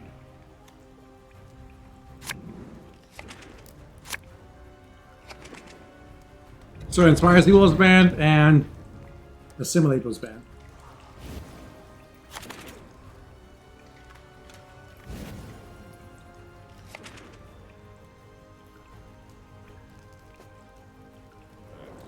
So Boromir from Blue Coin against Toussaint from Red. Oh, this has gotta be good for Killer Ganon, right? Toussaint kind of counters this. Even has Heatwave for the scenario. If he wants it.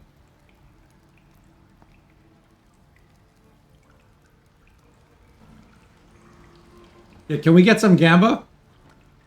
Please? At least for the finals.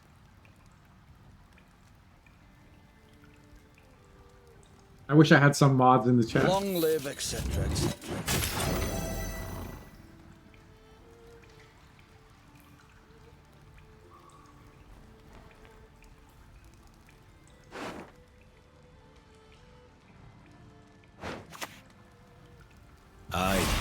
death. Quite literally.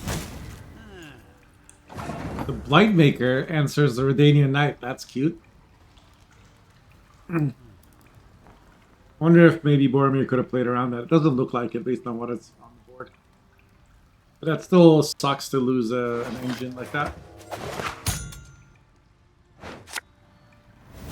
Comes AA into Squire.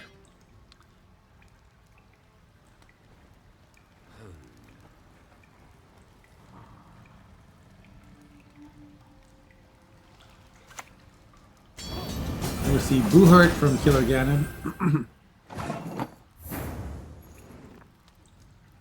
Notice how he didn't boost the 1. Which makes it a better Declare target, although there's no Declare in hand. Vandergrift on the melee row is interesting. It does get the infusion from the Squire.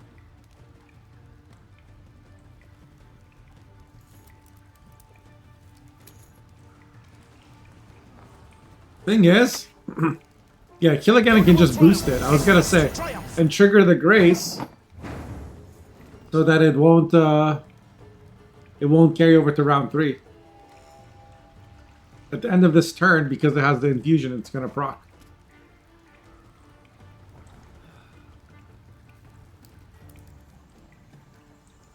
So it's gonna only be active in round 2. Vote. Did you put up Gamba, Sam? I didn't see it.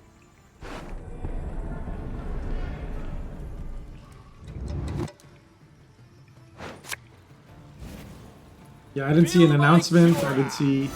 How long was it up for? Was it like a 30-second one? I know you're new to this. Oh, Mahdi Day. 60 seconds. Yeah, man, you know my chat's slow. Gotta give him some time. Especially for the first one.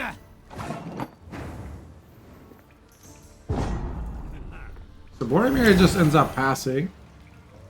They're getting 3 points a turn.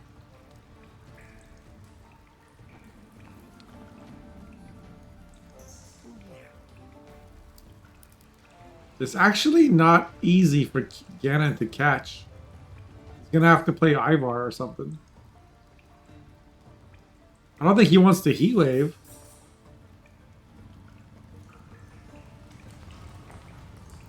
That's a very good pass by Boromir.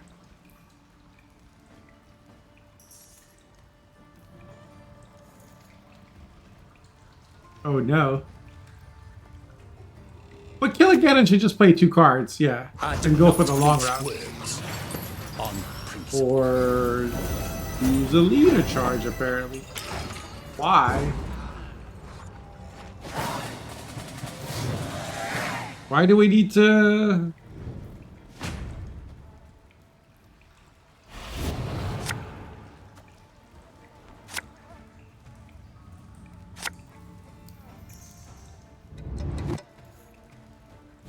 The Calvi, I guess? I mean, when you have Palmerin,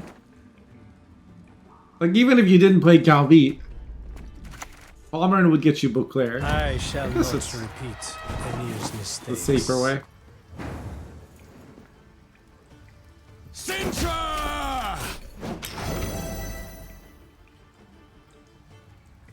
You gotta believe in the heart of the cards and draw your goals like a gamer. Oh, here comes Red Sword. Watery tart. I'll show you. So Boromir has a 12-point Red Sword, I guess. But I still think Toussaint should... Like, that round 1 didn't go great for Killigan. But I think it's still Toussaint favored here.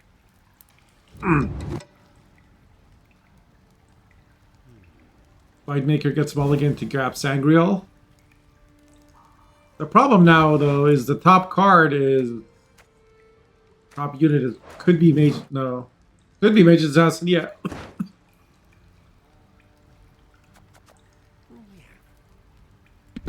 which makes the Palmerin really awkward.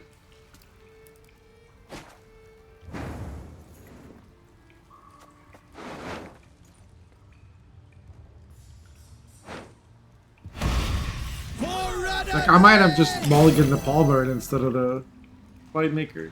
Maybe not. Yeah, see, Blightmaker would be good here again.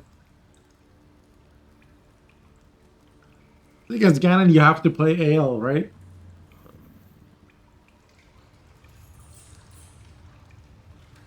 Because you still have one turn to get rid of the scenario, I think. Maybe not.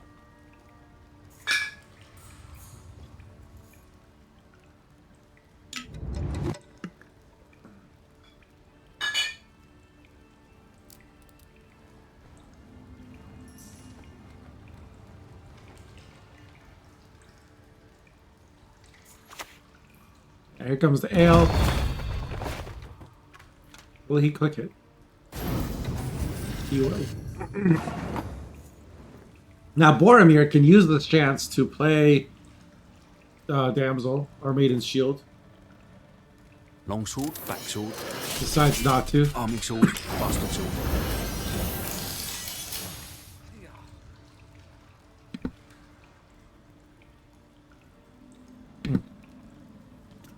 Will we see Heatwave now?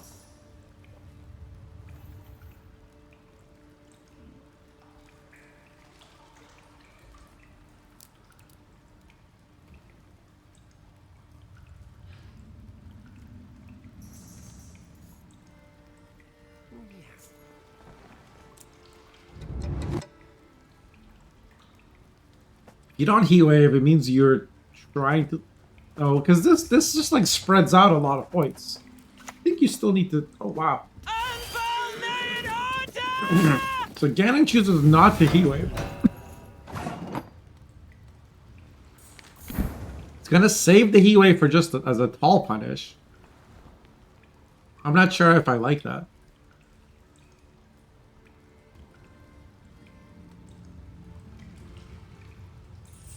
And Boromir can actually Heatwave the Ale, and does. Okay. Still in no hurry to click the Squire.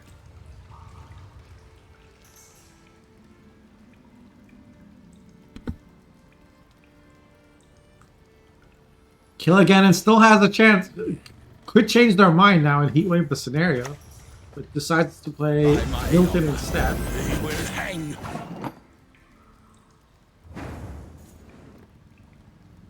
So this is going to be the card that's boosted the most. Another not nice. The Boromir is also delaying things. Doesn't want to make a tall target just yet. Yeah, and Palmerin may in fact be a brick. That's a good point. Well, unless you play it right now. Which is exactly... So, maybe Squire should have been clicked to deny the Palmerin. Of course, Boromir could have assumed that Kill Again and Mulligan's Palmerin, but... I don't think there was anything wrong with clicking Squire. Oh, it's not a knight. That's why.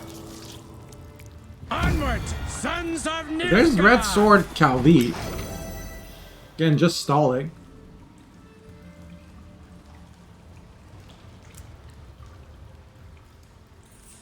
He waving a reset. Ale was like 15 points.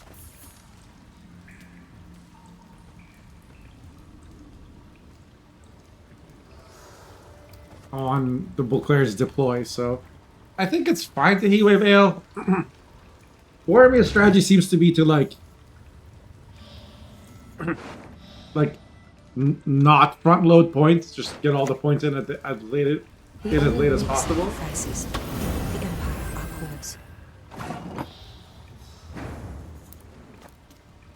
Artifact compression can answer, can deal with False Fury, but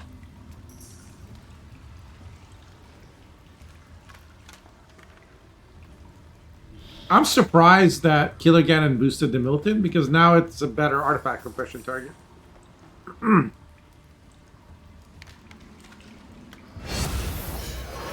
Boromir just ignores it. Interesting decision to not put this between 2 units. Lost some points here.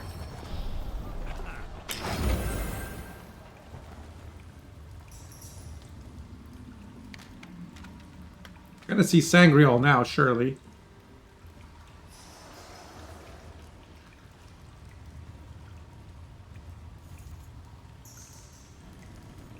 They have to play Ciri now because, like, they want to be able to play Ivar.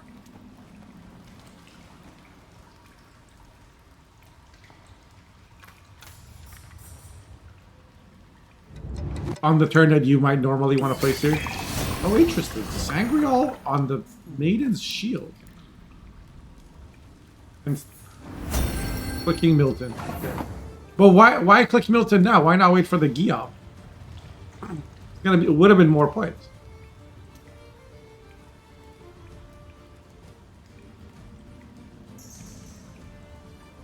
I guess, yeah, no. There's no reason that I can think of.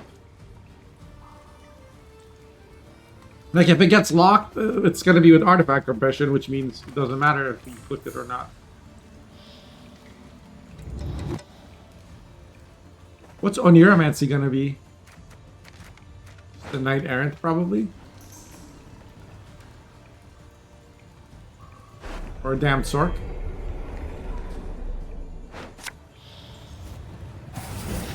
So what was the point of playing this Immortal?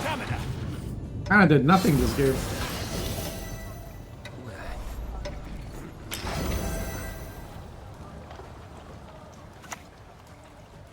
Demons don't scare me. We're one and the same. Ivar on the Redanian Knight instead of the Maiden's Shield.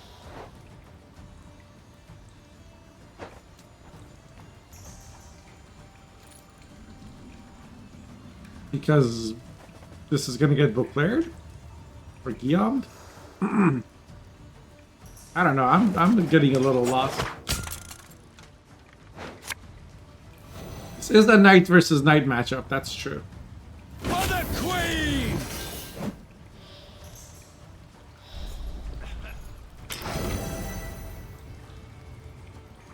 It looks like it's going to be easily Toussaint's, though. As it should be. Like, this is the deck that boosts really high. This is the deck that punishes you for boosting really high. Between these two cards, I don't see how.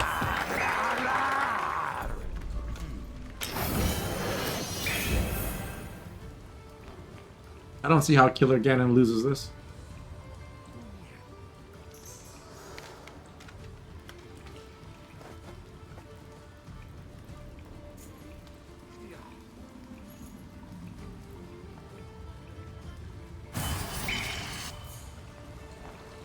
I think it's more of a why not.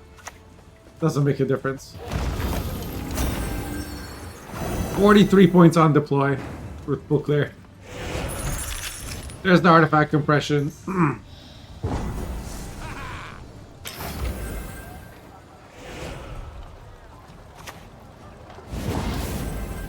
Yeah, easy Toussaint victory. But Killer Ganon takes it.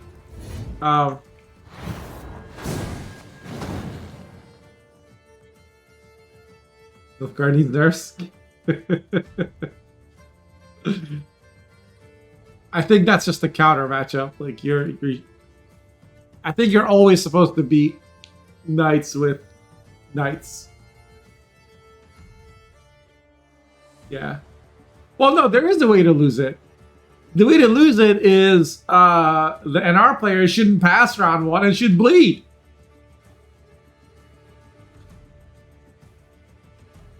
Shouldn't infuse the Vandergrift round 1 to let your opponent proc the Grace. Shouldn't play Vandergrift in melee row anyway. Should be on range row. Like, I'm not saying it's likely, but it's possible. Like, I've won games on ladder against Toussaint as knights. Maybe not in a tournament against an opponent with more than 2 IQ, but it's doable. Like if there's a 100% losing line and there's a 1% winning line, you take the 1% winning line. Like,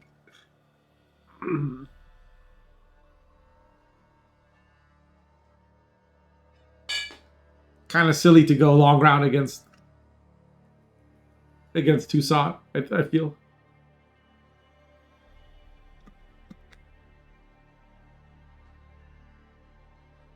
It was a cool idea to force them to overcommit or not be able to play Calvi.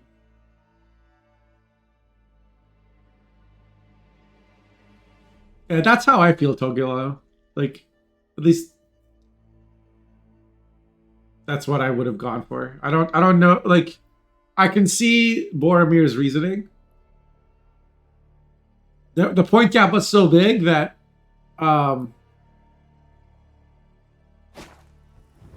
Gilligan was forced to either play Ivar or leader,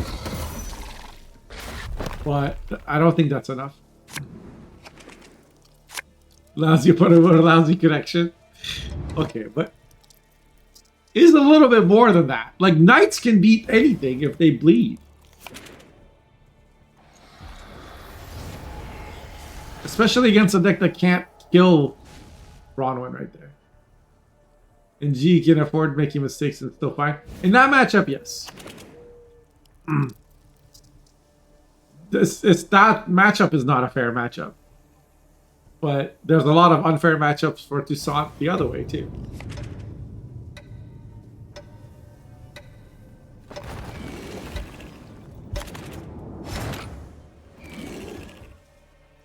So this is the first time we get to see this Swarm deck from Killer Ganon. And Boromir's playing their Precision Strike Shearer deck. This will be interesting. Keep your distance! Aim for their knobs! Yeah, exactly.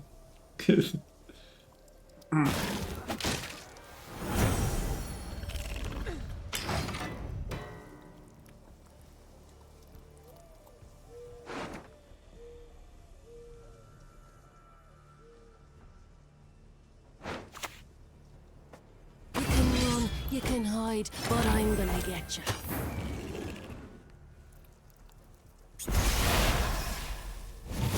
Just a casual epidemic to proc a drone.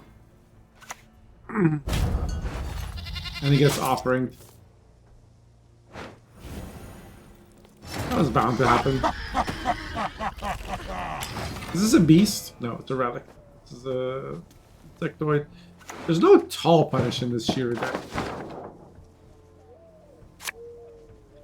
Instead, we see Decree for all gods. Disturb a god at rest, mortal.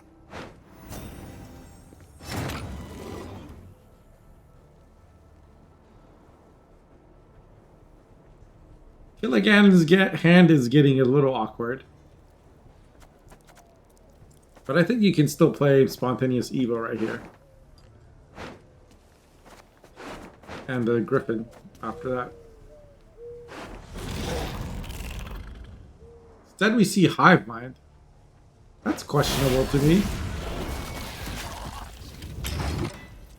I guess if you're expecting a pass, then the Hive Mind is actually really good. Oh yeah, never mind. I take it back. You know they're passing, so you just play Hive Mind for carryover.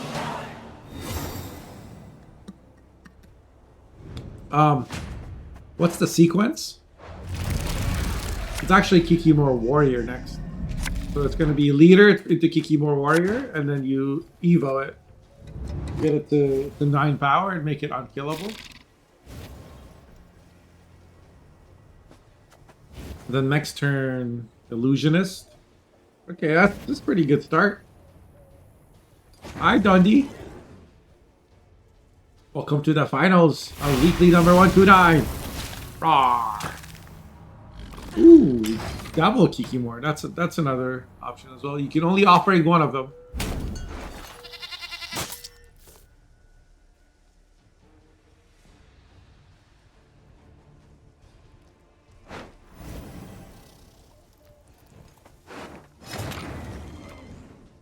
So Sentinels, Philovandrel, and Shira's at 5. Easy spontaneous Evo. Easiest Evo of my life.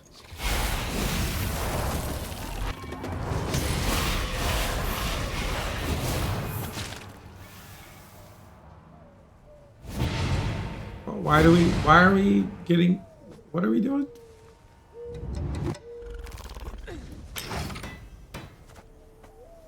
Were we worried about double backup plan? Hail them.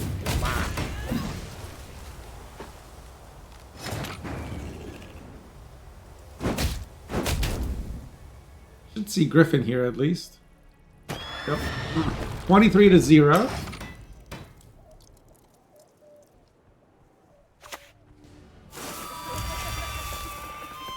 See a harvest. I shall not fail. Getting Archer against Arrakis and not being able to use it is kind of tragic. Like, that's the first time someone has not picked Archer in this matchup.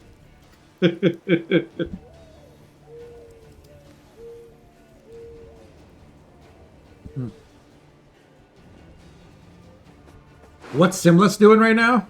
It's double backup plan. Okay.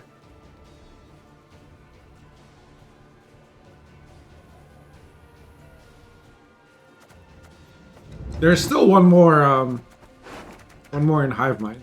It's the hatchling.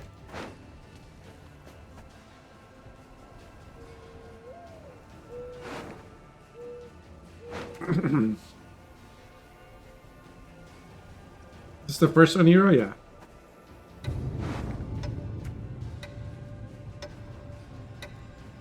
Rope is okay. Alright, so Simless is gonna come out and take care of double backup plan. You are no lunet of mine.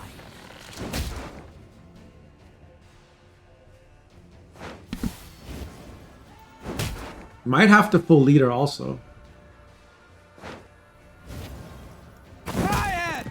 No. Time for you to die, Dwan. Looks like Archer was enough. I feel like they're Warhammer got out kind of easy. Yeah, I have this lingering cough, unfortunately. Gets worse when I cast.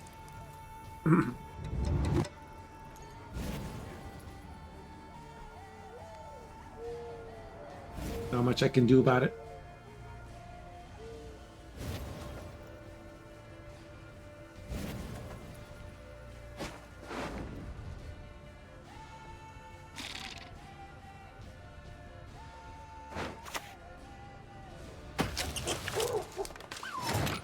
Squirrel answers the hive mind.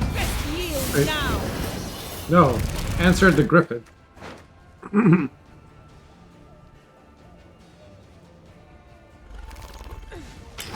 Actavis might help. Thank you. I'll ask my doctor about it.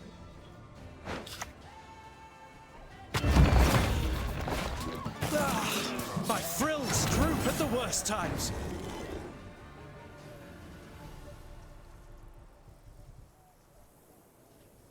Warhammer can answer ethereal. I think you should leader here and hideous feast. At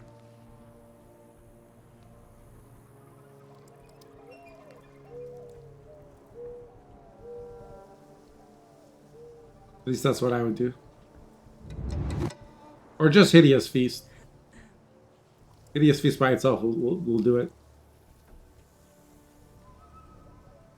The leader first gives you an extra point.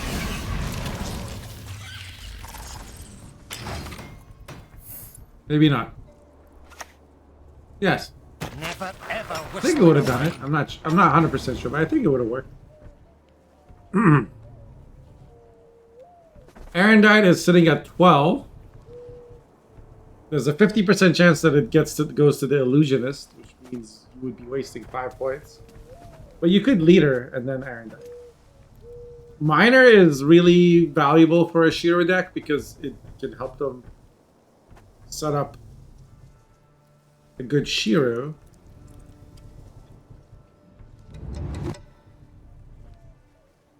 Something else to keep in mind is that this Dwarven Skirmisher is the Telian target. Right? Yeah. We see Riptide come out instead. That's good. Oh, I'm feeling sleepy, grumpy, dopey, and bashful. Now I think we see a leader charge, Erendite.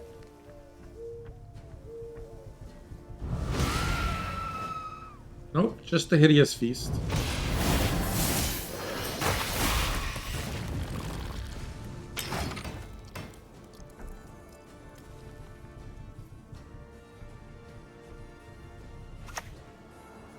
Scoia'tael! Attack! Yeah, now this is unkillable because you let the miner live. Whereas before, one leader would, since this would have been alive, would have removed the armor.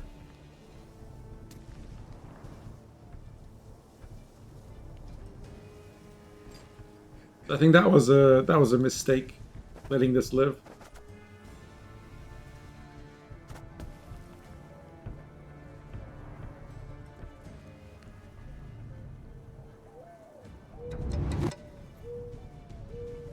Because this doesn't, Ethereal doesn't proc Illusionist, because it's transform, not spawn.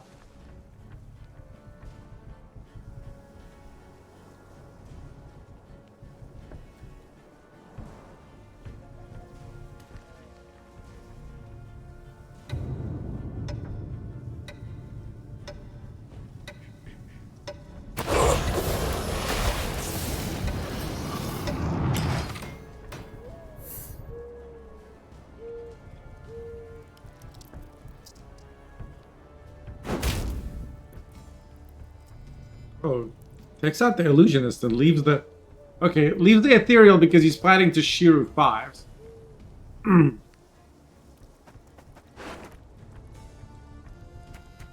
Telian on the Miner will get you Philivandrel.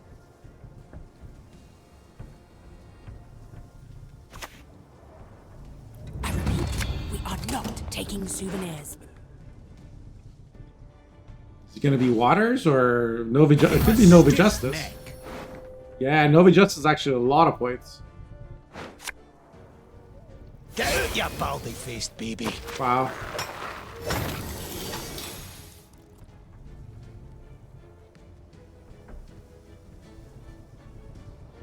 So this is 5. You kind of want to leave it there. You Erendite the Telian to deny...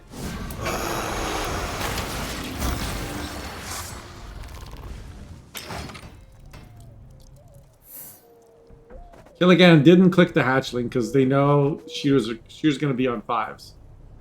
I guess the mushy truffle plus miner can prevent 5s from getting shielded. So there's the spore.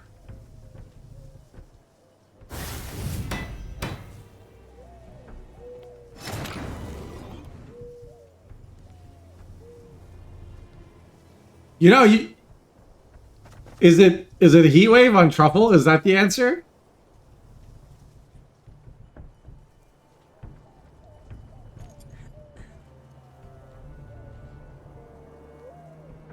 Because 1 leader ping's going here.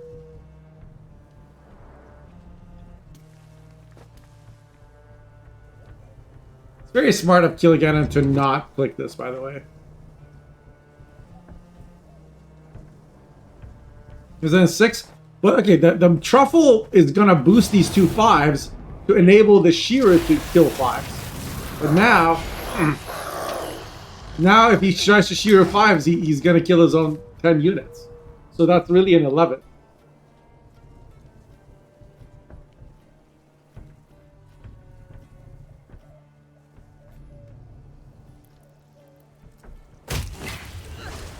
So forces the leader to be, instead of a +1, it was a -1. So that's a 2-point difference there.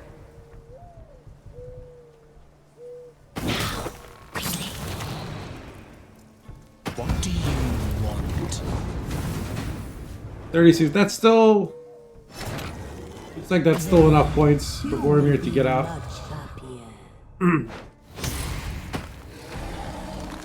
That squirrel with 2 points. denied there, and then leader was 2 points, so 4. Yeah, Boromir was winning that. maybe Ethereal should have been played in round 2 during the bleed, you know? I do feel like against these sheer decks you want to bleed a little more, especially if you're saving Mamuna for round 3, because Mamuna is very hard to shear with. So Boromir wins that game. And ties up the series 1-1.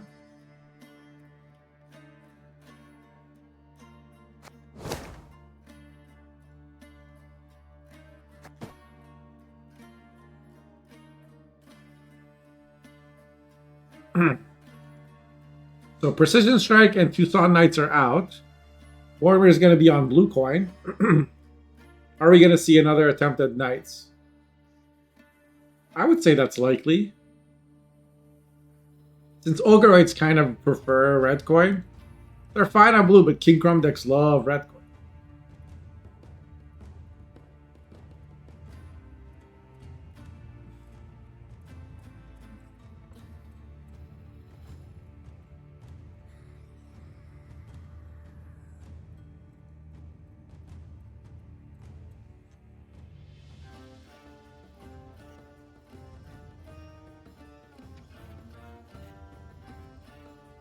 And then, what, Ganon has to play Syndicate, right? Does Collusion? How does Collusion deal with Knight? Doesn't have much tall punish. I mean, it has poisons, but there's the Purify, and it's going to take like 3 turns to poison something.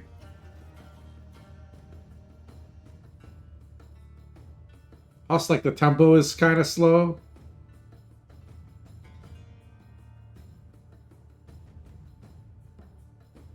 You could miss Siggy in round 2 and just get 2-0'd.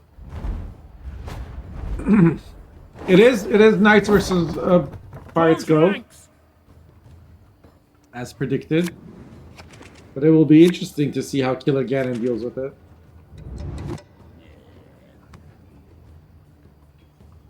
I would be a little scared as Syndicate here. As Knights, the deck plays itself. You just play the same thing every time. I wouldn't be scared. I would just open my guide and set step 1, play Knights. Damn Sork. Vandegrift. Step 2, play Scenario. Step 3, play Erendite. Wait, this one doesn't have Erendite, actually. So I would be confused.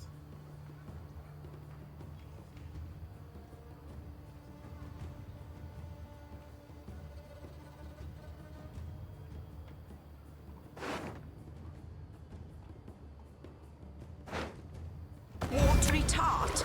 I'll show you. You've no faces, you've no hearts. Comes an Immortal. You can't really answer it as Ganon. Rough skin, vertical pupils, horns. Is audio weird for you guys? As you will. Did it crackle there for a second?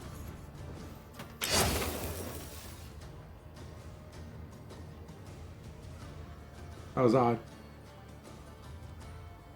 Yeah, I think Ganon's just gonna have to give up the round. Premium grade won't find any better. Maybe not. I don't know.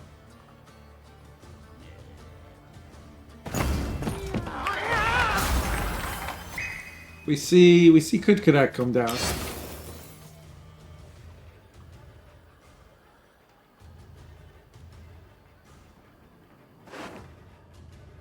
Would have preferred to play Squire there, of course, but ooh, little bird.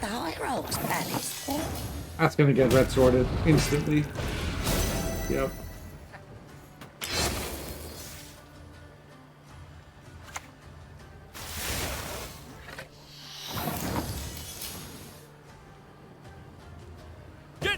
Behind me. Interesting decision not to AA the could make this be 2 points a turn. I guess it didn't really matter. With this split up 34 points, you know they're passing.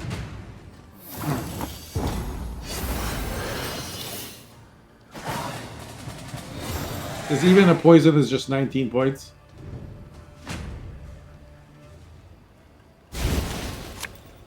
Guys, is game audio okay for you guys?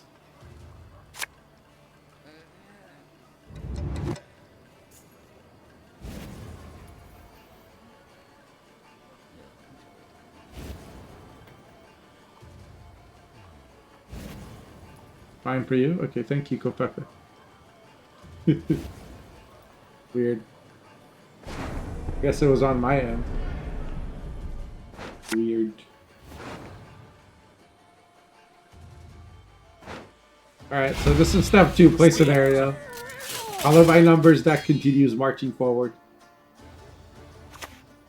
Get ready to see lots of knights on ladder this season, by the way. Oh, King of Beggars! No, get it! And the heat wave on Novigrad, too.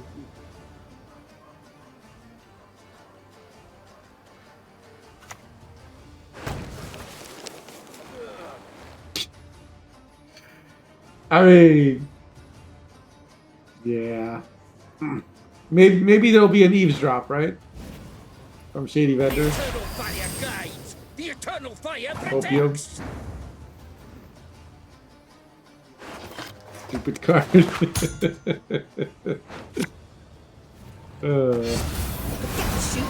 to reload it? Hey, look at me! 34 points. 35. Yes, you! Have you made your offering?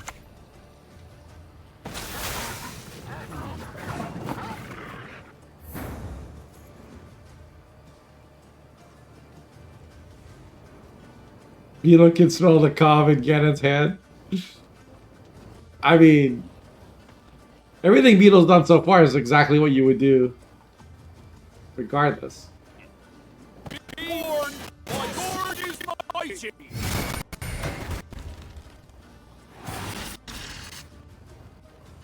Well, maybe.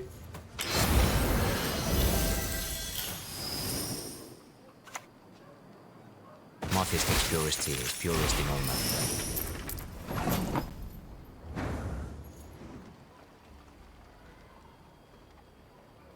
Could muzzle, just to deny the salamander tag. Or mason. But there's no rush. Might as well play the squire first. Audio cracking. Nude corpses. Except sometimes they're quite fresh. Junior time? That seemed like the best junior you're gonna get. I agree.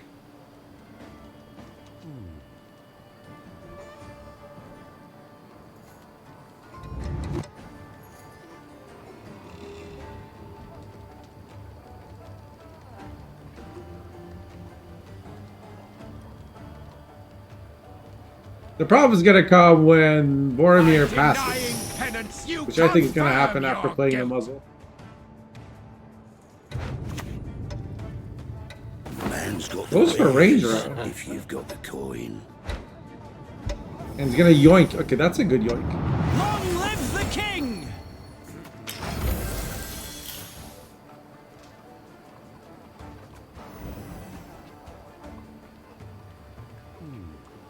It's like Boromir wants to save these for next round.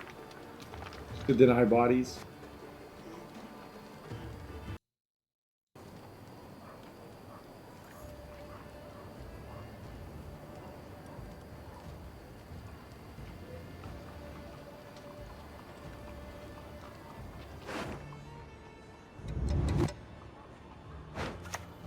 Wow, we see the Siggy here.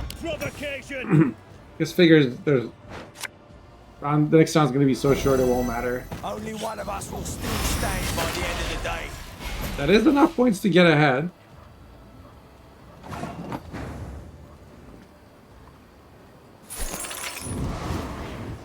Boromir just wants to keep shortening the next round.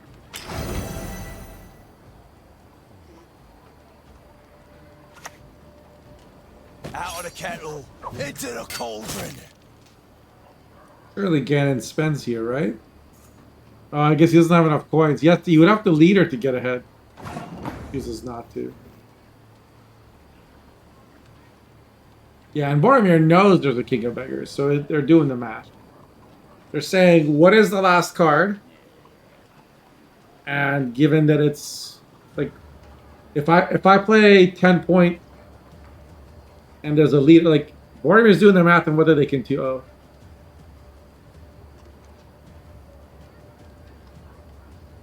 So this is 10. This is 3, 13. Would be 71. This is 10. This is 4 plus 6, 10. 20. I don't think Boromir can 2-0. So we should see a pass here, but...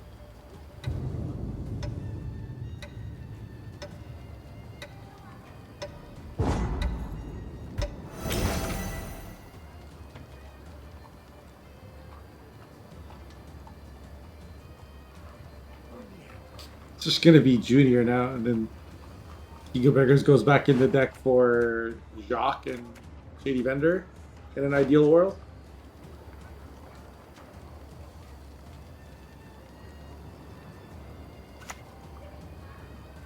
Well, we've nattered They've already come out? Yeah, plus you can see the coins. Like, once Siggy was played, it was obvious. Well, once Shady Vendor was played.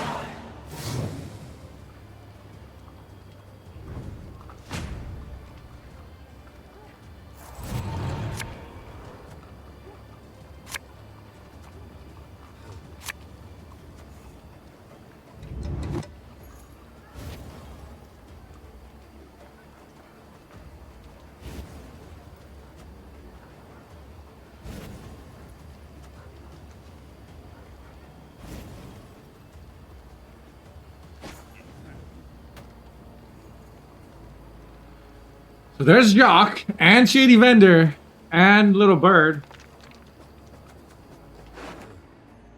That's about as good a hand as you're gonna get as Killer Ganon. Is this winnable? I must act, no matter. You can't red sword this. Does Little Bird have targets? King of Beggars has to be the target of Little Bird. That's 3 tags. Oh, he can yoink. He can yoink with Furco. He's gonna yoink the Redanian Knight. Call this one the Techline. Maybe that should have been leadered. Oh, that's... GG. There we go. Syndicate fires back. King of Beggars, King of Schmeggers.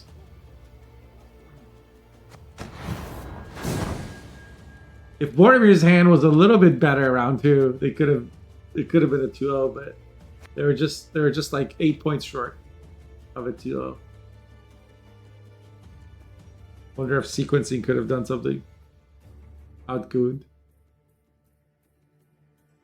Power of Poisons won the game.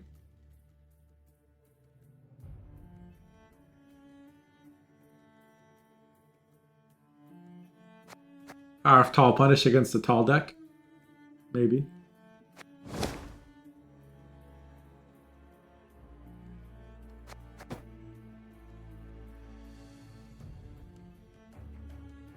So now it's 2-1. Killer Ganon has to win with Arrakis. Gonna be from Blue Coin first. And it's an Erendite deck. And Boromir will be playing Carapace, I think. Ogres versus insects. Ogres versus bugs.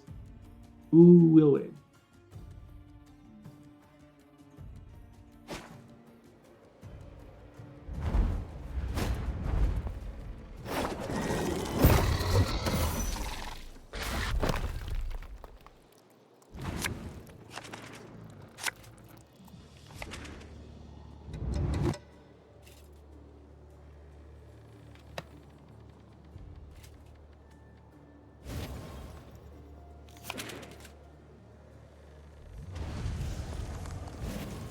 So what does Ganon want to do in this round? 3 mulligans left. They want to play a Griffin. They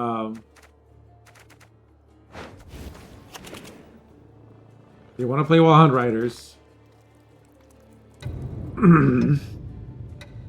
Having Heatwave is really good. Heatwave should be for scenario.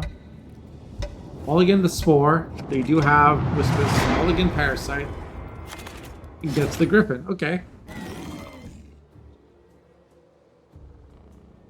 Will we see Boromir jam scenario round 1? That's the question.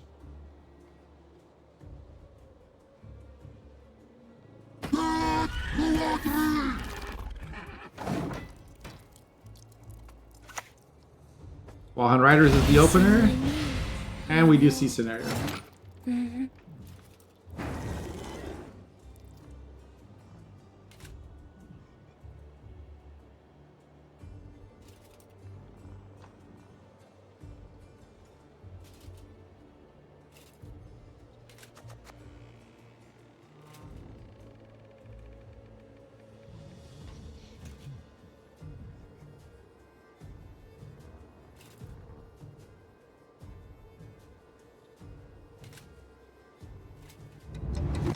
So Ganon either has the Heatwave here or just try to get out in 2 cards.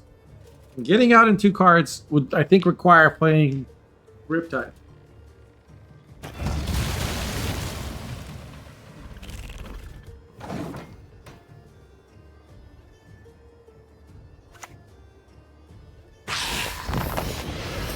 So Riptide is in fact the choice.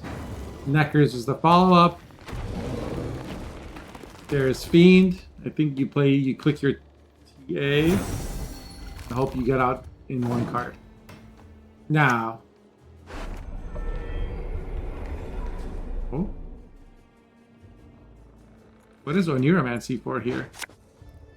Or Larva?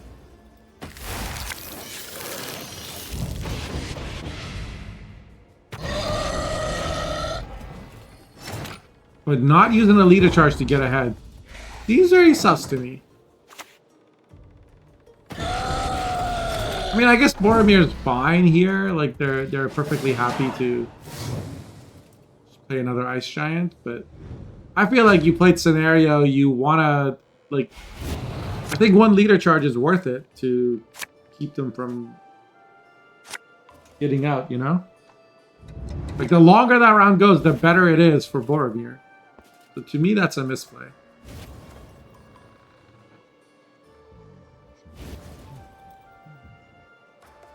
They had 4 Thrive Engines on the board. Not leadering once to deny a pass. Suspicious. And Boromir doesn't have King Crumb either. So that's what Ornito is going to go to. Which means there's no, like... So now if they want a Riptide... like... Kill a Ganon should Ethereal now. Because that gives you a 50-50 of eating the Riptide. And getting like 15 points of value from your Ethereal.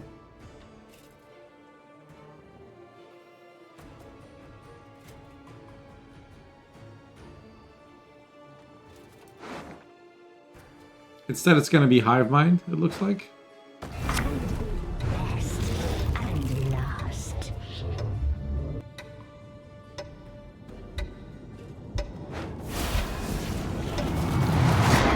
Goes with Kikimor Worker for Riptide protection.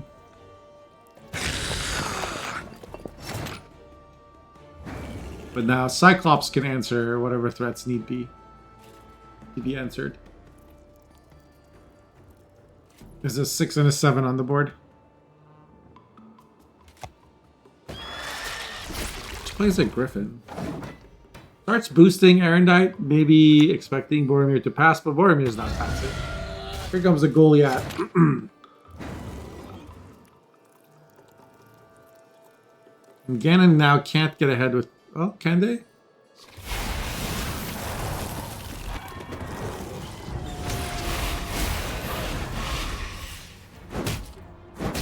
They can get ahead.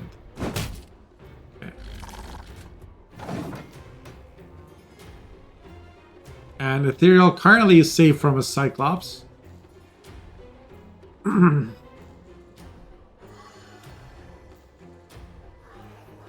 really good thing for Ganon is that they saved Heatwave. Wow.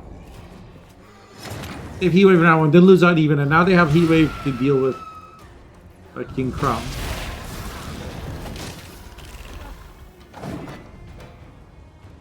This should be a Cyclops. It is what it is. And now Ethereal will also get answered by Cyclops. But it will at least come down for 10 points. Cyclops is good for answering threats, but it's also not very good tempo. It's 5 tempo. At best. And now there's no more answers left. I mean, unless you want to Geralt this, but I don't think you're doing that.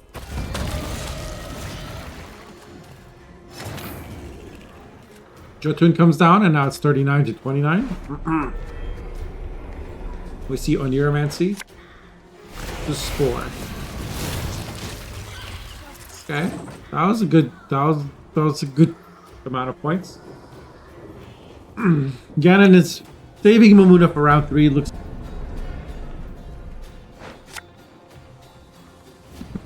Here comes King Crumb though, which will get Heatwave instantly. And this Kiki warrior is actually running off with points. Yeah. That's it. Boromir will forfeit, knowing that they're getting 2 out. And Killer Ganon wins the finals 3-1. Congratulations to Killer Ganon. Very well played. And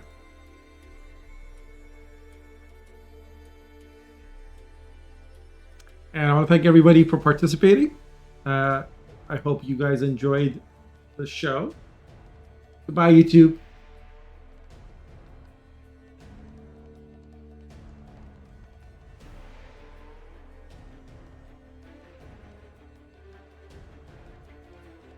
Yeah, I hope to see you guys next week. We're going to have another one next Sunday.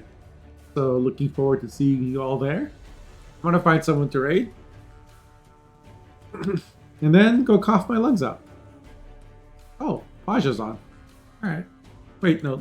We'll go to Lucas.